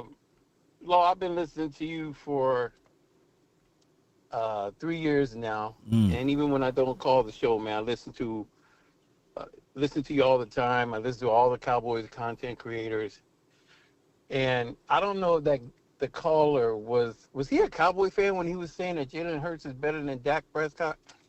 I don't know, man. He is he an Eagle fan? He loves all of the Cowboy players, but Dak Prescott, you know, he's one of them. Look, yeah. The reason why I mentioned that I've been listening to you for 3 years, I never heard you say that Jalen Hurts was better than Dak Prescott. There is nothing when it comes to throwing the football. There's nothing that Jalen Hurts can do. But run the football better than Dak Prescott. That's the only thing he can do. The only thing he can do. And if you are watching the Eagles, there's no true football fan or someone with common sense that could say that Jalen Hurts was the reason why the Eagles won the Super Bowl. Yeah. Everybody knows it was Saquon Barkley and that defense. Yeah. Now, I know in the Super Bowl, people going to look at Jalen Hurts and said, yeah, he had a good game. And I think Jalen did win the MVP of that game, right? I think so. The thing is when you like people who don't understand what defenses is, right? Like people don't understand what single high safety is and loading the box, and they only just look at the box score. They're gonna say that, you know, they're gonna say, well, he outperformed Pat Mahomes. People who look at football without understanding that, they will run home with that, right? But at the end of the day, we know that the Chiefs sold the form to stop Saquon. Yes. It was one-on-one to the outside. Yes. That's my point. That's my point. The Chiefs were so focused on stopping Saquon. You know, they said, no, Saquon, you're not going to beat us today. And all Robert that Simmons, $5. Law just find out our second-round pick Donovan Azaruaku grew up in Philadelphia, and he Eagles fan nauseated face vomiting face vomiting face vomiting face vomiting face vomiting. If you take away, if your focus is on Saquon, then you should be able to. You're going to have one-on-one coverage on the outside, so you should be able to. You should be able to have success. You should. So, you know, like I said, if you know football and you talk football and there's no nonsense, man, everybody knows Jalen Hurts is not the reason why the Eagles won that Super Bowl or won the Super Bowl. I remember what Booger McFarland said the night before, and he was saying when they were making their prediction, Booger McFarland said, "I'm gonna tell y'all right now, the difference in this game is going to be the Eagles' defensive line. It's not going to be close." Yeah, you're right, it's man. not going to be close. But in closing though, you know, Donnie, appreciate you for calling in. Good call. Yeah. You got anything else? Bro. Oh, that's it? All right, good. Well, I was going to comment real quick on Amari Cooper. I'd be happy if Amari came back, and people have to understand, you know, Amari's from Miami, Florida, man. He went to school in Alabama. Then he got drafted by the Raiders. Then he played with the Cowboys in Texas. Cleveland and Buffalo, man, you're talking about some cold weather. I'm not saying that, you know, that's an excuse as far as, you know, his play. But, man, I'm telling you, I'm from Jersey. I know how cold it gets back east. Yeah. So you have to keep that in mind because it's cold in Cleveland and it's cold in Buffalo. No That's doubt, all I'm man. going to say, dog. Appreciate you, Donnie. Thank you so much for calling in. A good call from I got Robert Simmons says he just found out, you know, Donovan grew up in Philly and he's an Eagles fan. I mean, hey, salute to him for growing up in brotherly love city. But, you know, sometimes people do like, if you ask a lot of folks, you know, they say they Cowboy fans, and unfortunately they get drafted by other teams, like Randy Moss. He grew up diehard Cowboy fans, right? So yeah, where you go and where you from and everything, I'm quite sure, you know, even though Parsons probably would never admit it, but he probably have some green somewhere in his closet somewhere, an Eagle hat or jersey or somewhere, and because he grew up in that area. So it just this modern day age, this new age stuff, we just don't know, man. And then, you know, the NFL tries to promote individualism for its fans because of the fantasy league, right? But as a diehard Cowboy fan, we tend to, you know, people who were born in the 70s and the 80s and in the early parts of the 90s, most of them are fans of teams. Now, people who are born in like 2000, and I guess now you can say 04, 05 and down the stretch, they are fans of players, right? Because that's how the league try to push the player fan versus the fan of the team. And that means that whatever that player go, you go, right? So that's just how it is in this new world of football fandom, because they pushing fantasy football, they pushing gambling and stuff like that. So it's just how it goes.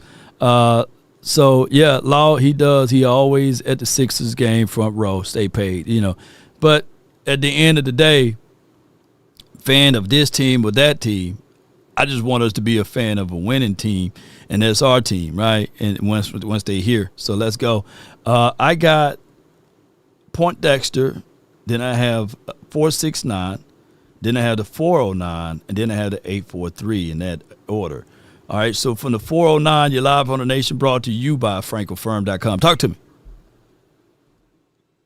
Lord MFN Nation. Come on with it, man. Yeah, what's good with you, man? How you doing, my friend? Man, I'm doing great, man. I can't complain.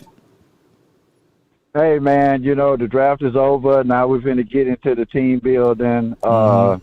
You know, when they hired Schottenheimer, you know, we optimistic about what he can do, and with a lot of talk about politics in the locker room. I hope we don't have the politics in the locker room. I think that Schotty be true to his word, that we have a true competition for this team, and I think that's the best thing for this team is to have a true competition. I'm not pulling for players. I'm pulling for the team. Now, I think we will have a whole lot of success with our defense. Right. Having a top 5 defense going to go a long way to help this team. We have a lot of, you know, question marks, people coming off of injuries and stuff. But I'm really hoping that we have this this dominating defense. That helps the running game more than anything, having a dominating defense. Dak is Dak, and all the stuff that people say about Dak Prescott, most of it is just fodder. Most of it is just somebody's pushing the narrative. We know what we have in our quarterback. When we talked about the three kings, we're going to see what we're going to put around our three kings. We know Dak, CD, Micah, that's the three kings, and we're trying to put stuff around them. I wasn't very disappointed with Booker because I knew what kind of player he was, but I really wanted to get, a wide receiver, running back, and whatever. But all of that, it's just like Shotty. Whatever you got, man, you got to work with what you got. You got to put it together. You got to come and have some identity to your team.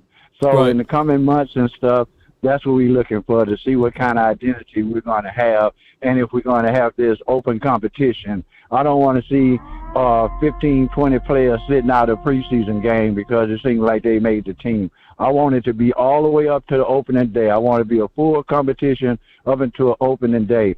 We have a rookie, Booker, and, it's like, okay, he's going to be in the starting lineup. Right. Sometimes we have rookie pains, and if he comes into the lineup the third, fourth game of the season, we got one out line. We got so many linemen, you don't know which one's going to step up, and if we have a veteran lineman to step up and it's a true competition, then Booker got to work his way to the team. I hope it's that. I really do, because I want to see the best out of all the players that we have on our team. I want to push C.J. Goodwin off the roster. Yeah. I want to push some people off the, we had these dudes we didn't have for 3 or 4 years, man, and, they just not it. But we never had anybody to push them off the roster or push them down the depth chart, so no doubt. I'm hoping that we get this team going. And my dream scenario is to have a Super Bowl win with Dak Prescott, 12 for 15, 120 yards. We get about 200 yards on the ground. Yeah. We get about 4 turnovers from the defense, and Michael Parsons is the most valuable player, and everybody say, we won the Super Bowl despite Dak Prescott. Come on with it. I'll take that all the way to the bank, man. Come on with it. I appreciate your point, Dexter. Right. Thank you for calling in, bro. Me, you, and Dak will all be smiling. You know what I'm saying? No doubt, man. And always important. Doug Williams to the Hall of Fame. How about them?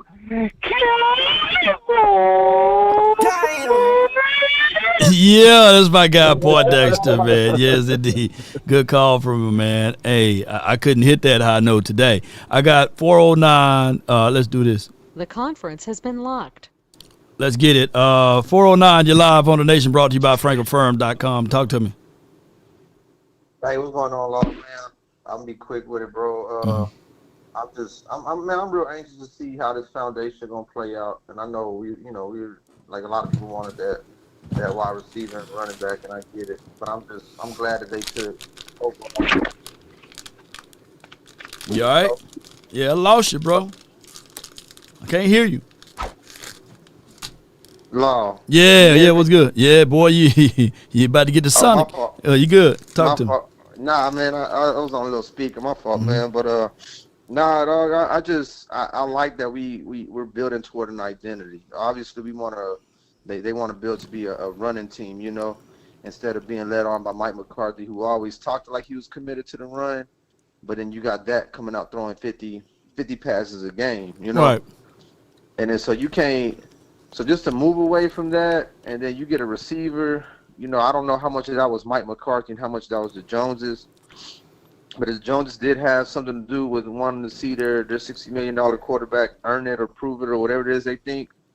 I just think the way the Eagles won, man, just to see a team who, they got a $50, $60 million quarterback as well, but they ain't had no problem handing the ball off to Saquon all year. Right. And having Jalen Hurts making $55 million APY, but throwing up pedestrian numbers.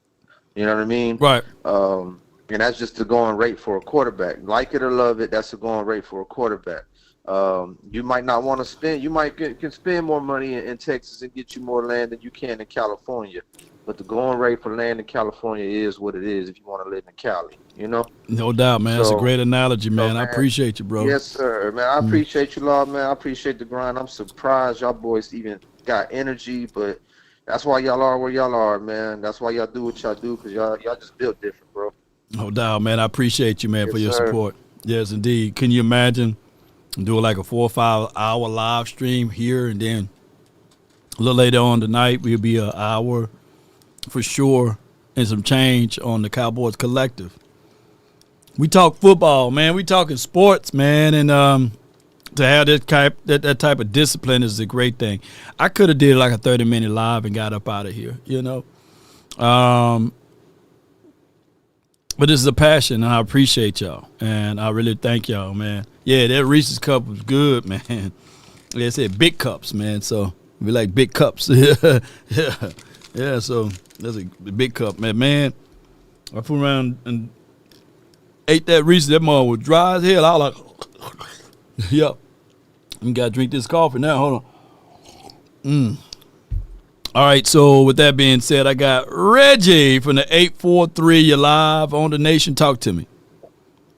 Hey, Law, how you doing? Hey, I'm doing good. Hey, man, like I used to tell my kids, if is the biggest word in the world, so don't use it. So, what you got? So, if you can't, your kids can't use if, can't, and what's all of the other dirty words? Fool. Fool, okay. Yeah. Yeah, don't say that if, and don't say can't. Yeah. Yeah. But if, just wondering, if we had went ahead, because Ibuka was my man, if we went ahead with Ibuka, would Booker still be around in the second round? No way. Ibuka, he got picked up by the Tampa Bay Buccaneers. They're like, thank you. You know, they went and got him. And the Bucs, they are a playoff team.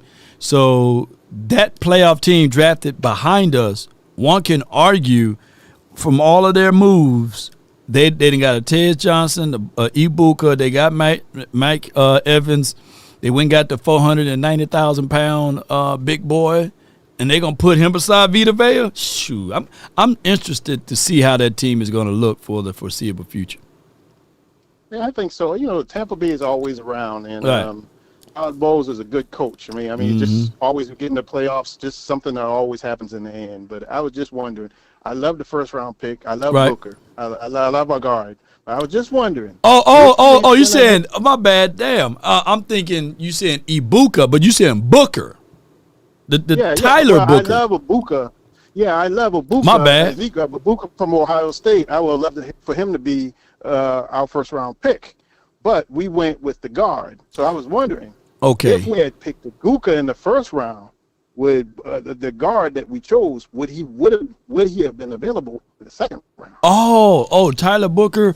Nah, he would have been gone way before that time frame. I think that, you had people at play that needed offensive lineman. You got Cincinnati, they would love to have him. There's other teams that was in need of offensive line that would have picked up him. He's by far a first round grade offensive lineman. But guard is like a position of a lesser value. So people tend to find guards in second and third rounds or what have you that play long, sustainable years in the NFL, because with guard play, you can protect them. You got someone to your right and left. They're not on an island by themselves. So that's why some people look at guard play as we don't want them until we need them type of approach. Right. Just two quick more points. The only other thing, I would have picked Martinez from Miami instead of Maffa. I'm in ACC country, and I think Maffa is a good back. But I've seen Martinez, and he has power and speed. Maffa doesn't have any speed, so I'm thinking Martinez would have been a better pick. Once again, we in if country. But other than that, I'm happy with the draft because I get tired of seeing the Eagles blitz Dak right up the middle. And if you remember the Atlanta game when he tore his hamstring from the bone, He was getting drafted. I mean, he was getting blitzed right up the middle, and he just made that sudden move to get that pass off. So I think we made a good pick. I think overall, I'm happy with the draft. Yes, indeed, man. Good call from you, man. Thank you for calling in. Good call from you, bro. Yeah. All right, thank you, bro. Good call from Reggie. That's my guy, Reggie. Last but not least, from the 205, you're live. Talk to me. Oh, on the last but not least, what's up, man, all is good, man. I can't complain, bro. You know. Oh, that's good, man. Well, I want to start off first. I want to start with this because I was watching this show with everyone, not it's not just you, but the collective, I guess. And I saw some was talking down on Steven about his decisions, what he wanted to do. Now, I remember years back. Can you repeat that? Can you repeat that again? You saw who talking down on who? So the song was talking down on Stephen Jones, like, hey, Stephen wanted this, and Stephen need to get up out of there. Now back in the day, this is like when the Johnny Manziel hype was going down, and we didn't get Johnny Manziel, and some was on there was saying, hey, that's Stephen influence. We like that. We want that now. So hey, tell them, hey, they need to revisit that sometime. And not be on Steven as hard, because at one point people was praising Steven for being a good influencer on the draft picks that we were choosing. Now, with that, for us to draft itself, the grade, I wasn't excited on some of the stuff that we did. Now, I'm the caller that called about a few weeks back, and we talked about Tyler Booker, and also, you remember I was saying something about Blue, Jaden Blue, compared him to, hey, telling y'all, he reminded me somewhat of Gibbs. Some people was just laughing at me and all that, right? That's me. I'm that guy. So with Booker, you guys are going to get a leader. Now, you guys saw a glimpse of that after the draft interviews when you was hearing him speak. Right. I was telling y'all a few weeks back, Booker is that guy that's going to come in and do what it takes to make sure that this line plays up.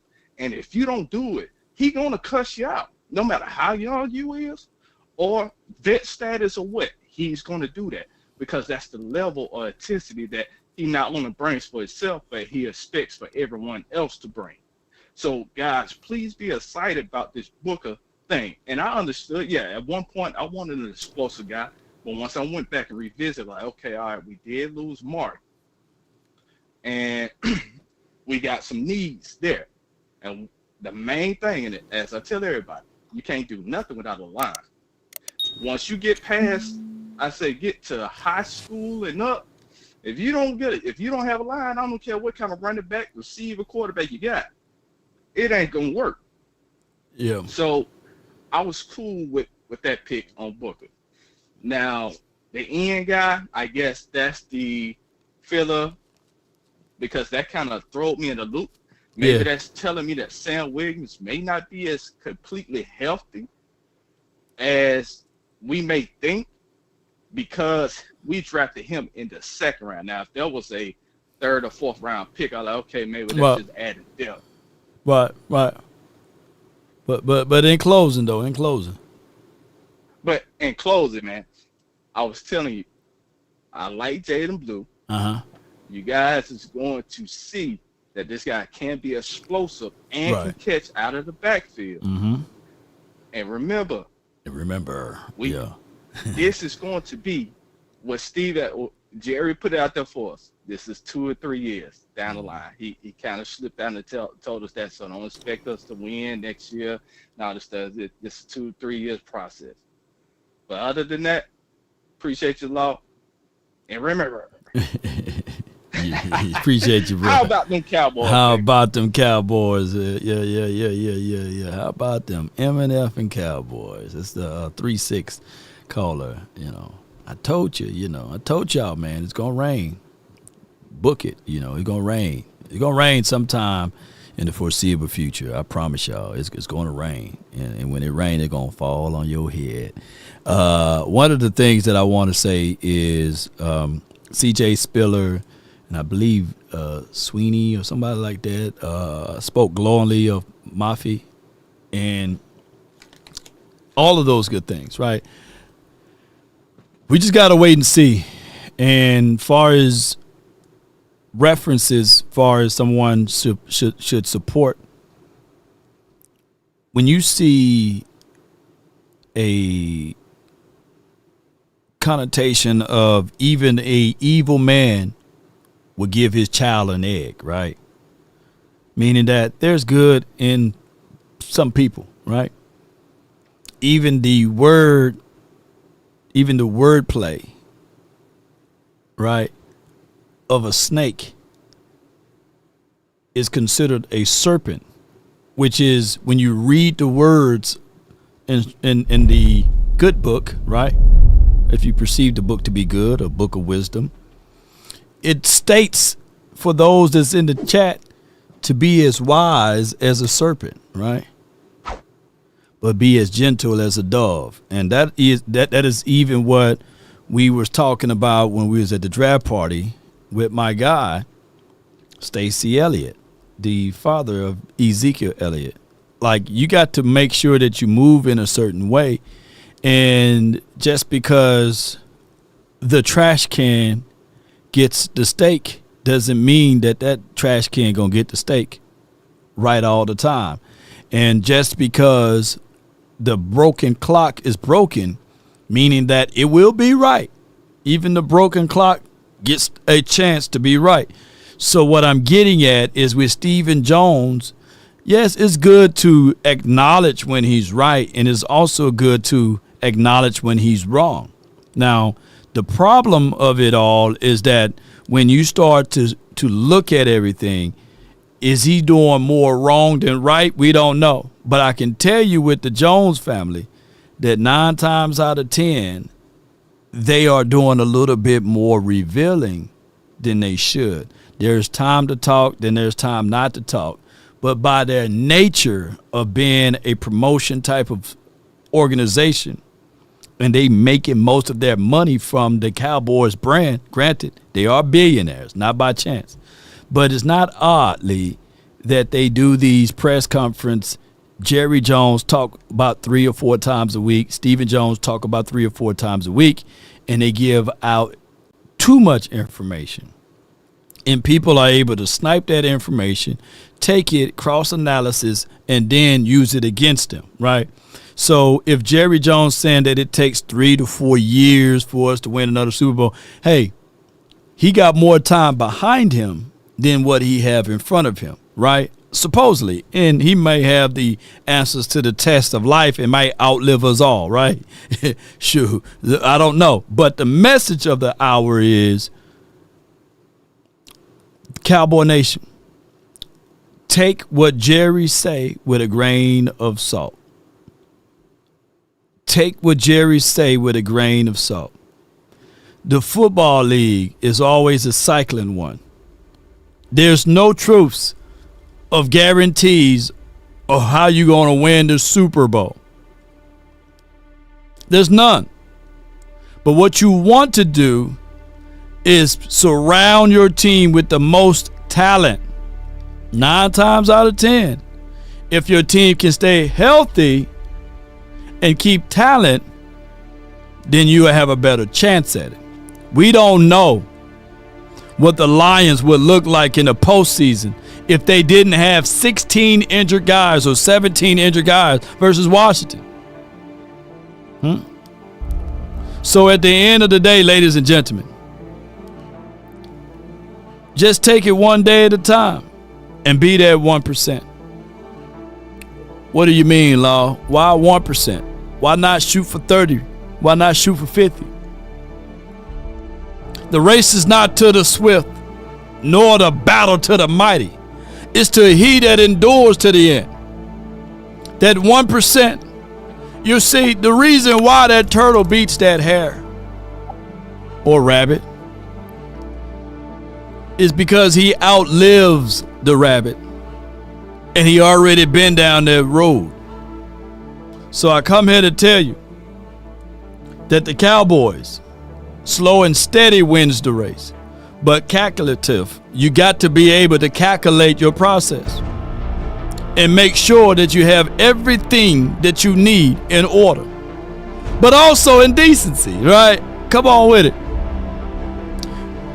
Appreciate your ratio. Shout out to you, Pittman. Thank everybody who called in, and thank those who supported the nation. If I missed your super chat, charge it to my beard, not my heart. But I really thank you for your support. Thank everybody. A lot of people going through stuff that you may not see to the visible eye. A lot of people may have hardships right now. They may have a loved one that no longer is going to be able to open their eyes. They may have fallen down to their luck with their job or choices, and then all of a sudden they need to reach out to someone. Never to be afraid to do such around here, ladies and gentlemen. But at the end of the day, the Dallas Cowboys, what I'm fighting for is this one thing that we can all say that can help this team, is an identity. They say a double-minded person is wicked in all thy way, right? They say if you're going to be something, either you're going to be hot or cold.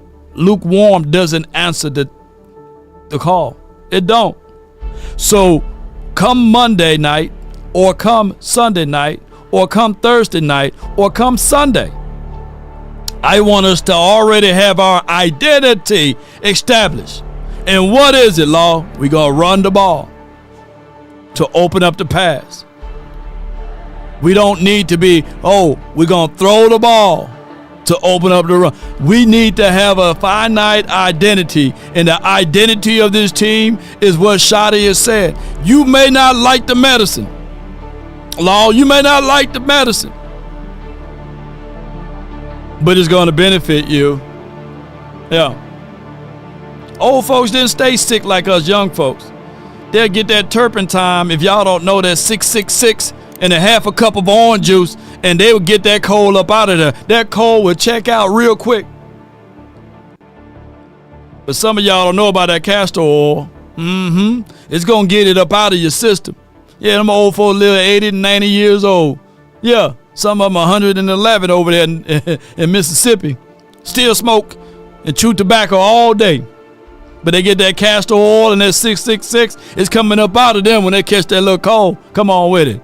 Y'all think I'm lying. Come on, look it up. Castor oil and some 666. Come on with it.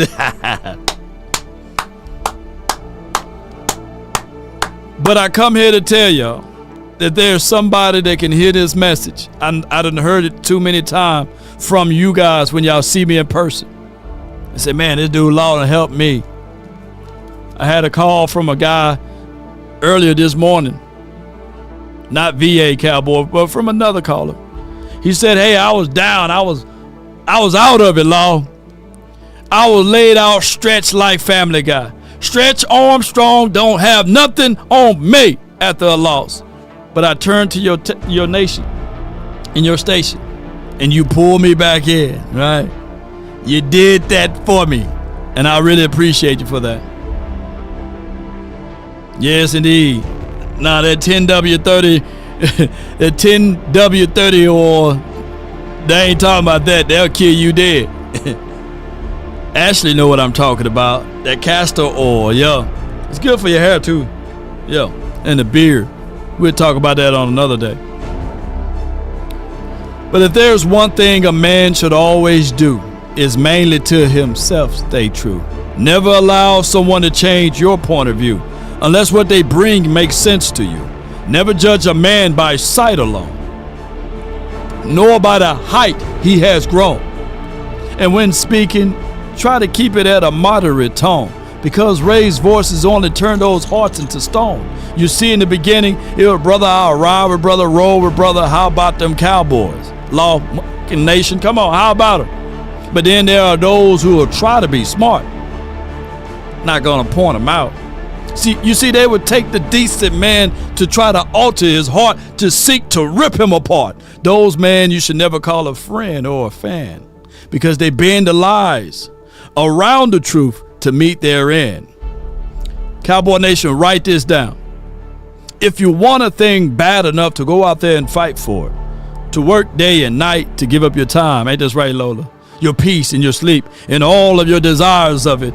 If you will simply go after the things you want with all of your capacity, strength, sagacity, with faith, hope, confidence, and stern pertinacity.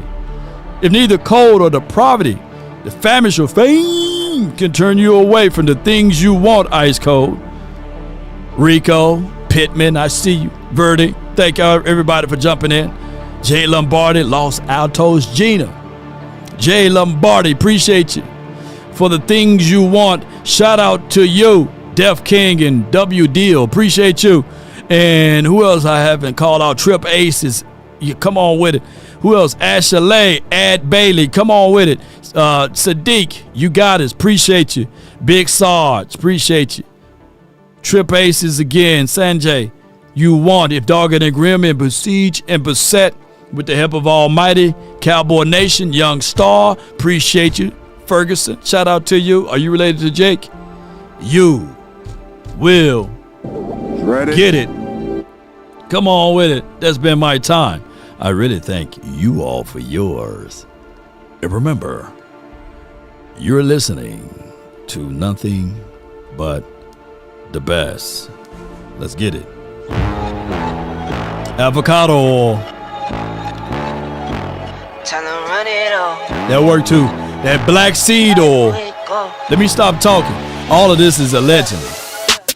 I wake up, flex, thumb down now, check, no drip this, wet. Tell them run it on, no sleep, no rest, might crash, might wreck, but first die, stretch, tell them run it on. I wake up, flex, thumb down now, check, no drip this, wet. Tell them run it on, no sleep, no I love that beat, stay paid. But first die, stretch, tell them run it on. 9 out of 10 roll through my hands, I'm by my lonely. Come on. Turned to a savage, now my baby wants to hold me. I love my fans, don't need no friends, I got my homies. Thought I could trust you, I find out you tried to zone me. I'm number one up on that court, I'm Nick McGrady. The first one in, the last one out, can't call me lazy. Put in my hours, send the invoice and they pay me. I need 6 rings like MJ and Law Nation, baby.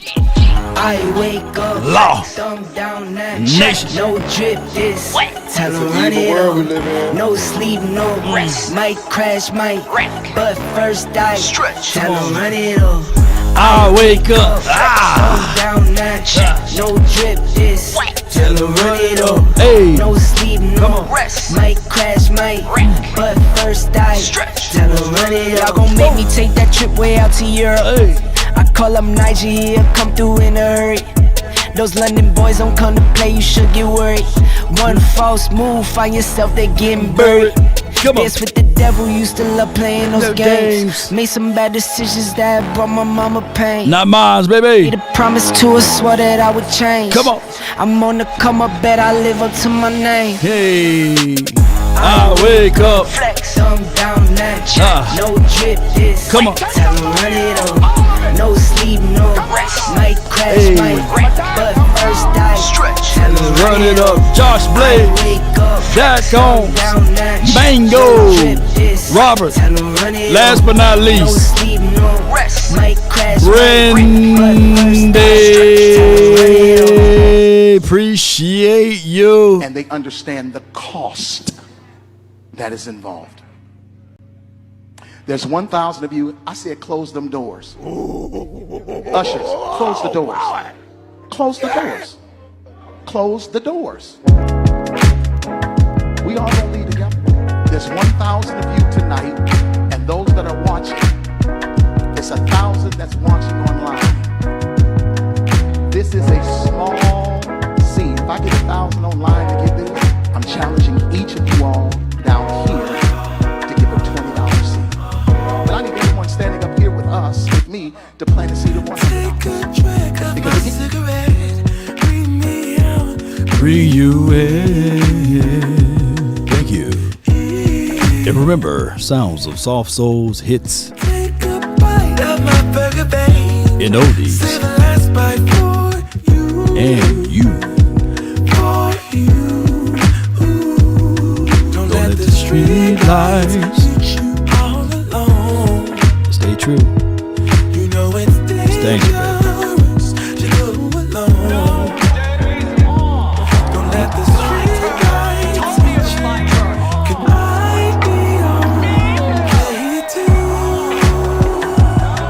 I follow wherever you go, whatever you do, play your tune. And they understand the cost.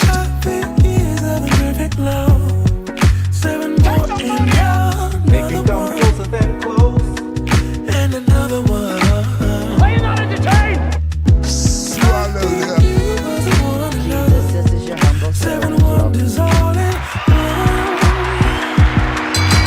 If you didn't hit that like button, don't let the street lights get you. It's danger, baby. That's when you hit the bottom.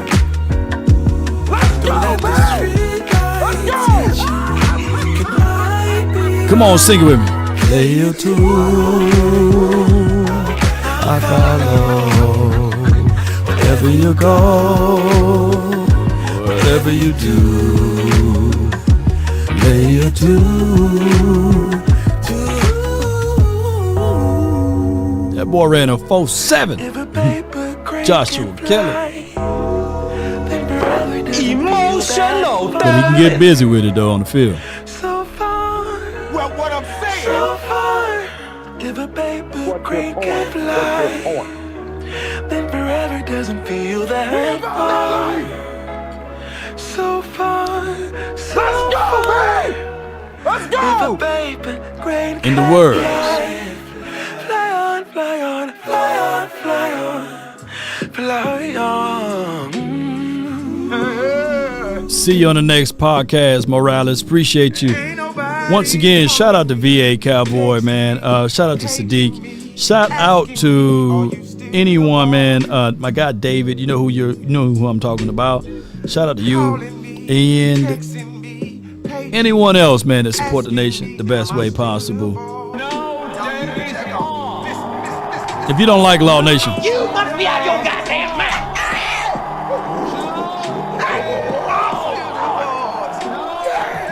And they understand the cost.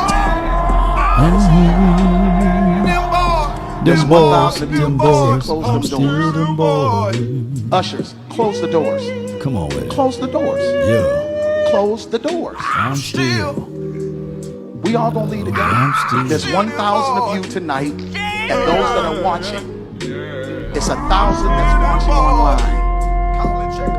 This is a small seed. If I get 1,000 online to do this, I'm challenging each of you all down here to give a $20 seed. But I need everyone standing up here with us, with me, to plant a seed of $100. Because again, it costs the seed. Oh my goodness! I got you. Oh my goodness! And this is what I need you to do. If you're giving electronically, or you're just giving tangibly, bring them baskets. I want the basket up here. I want to see the folks. Y'all start moving.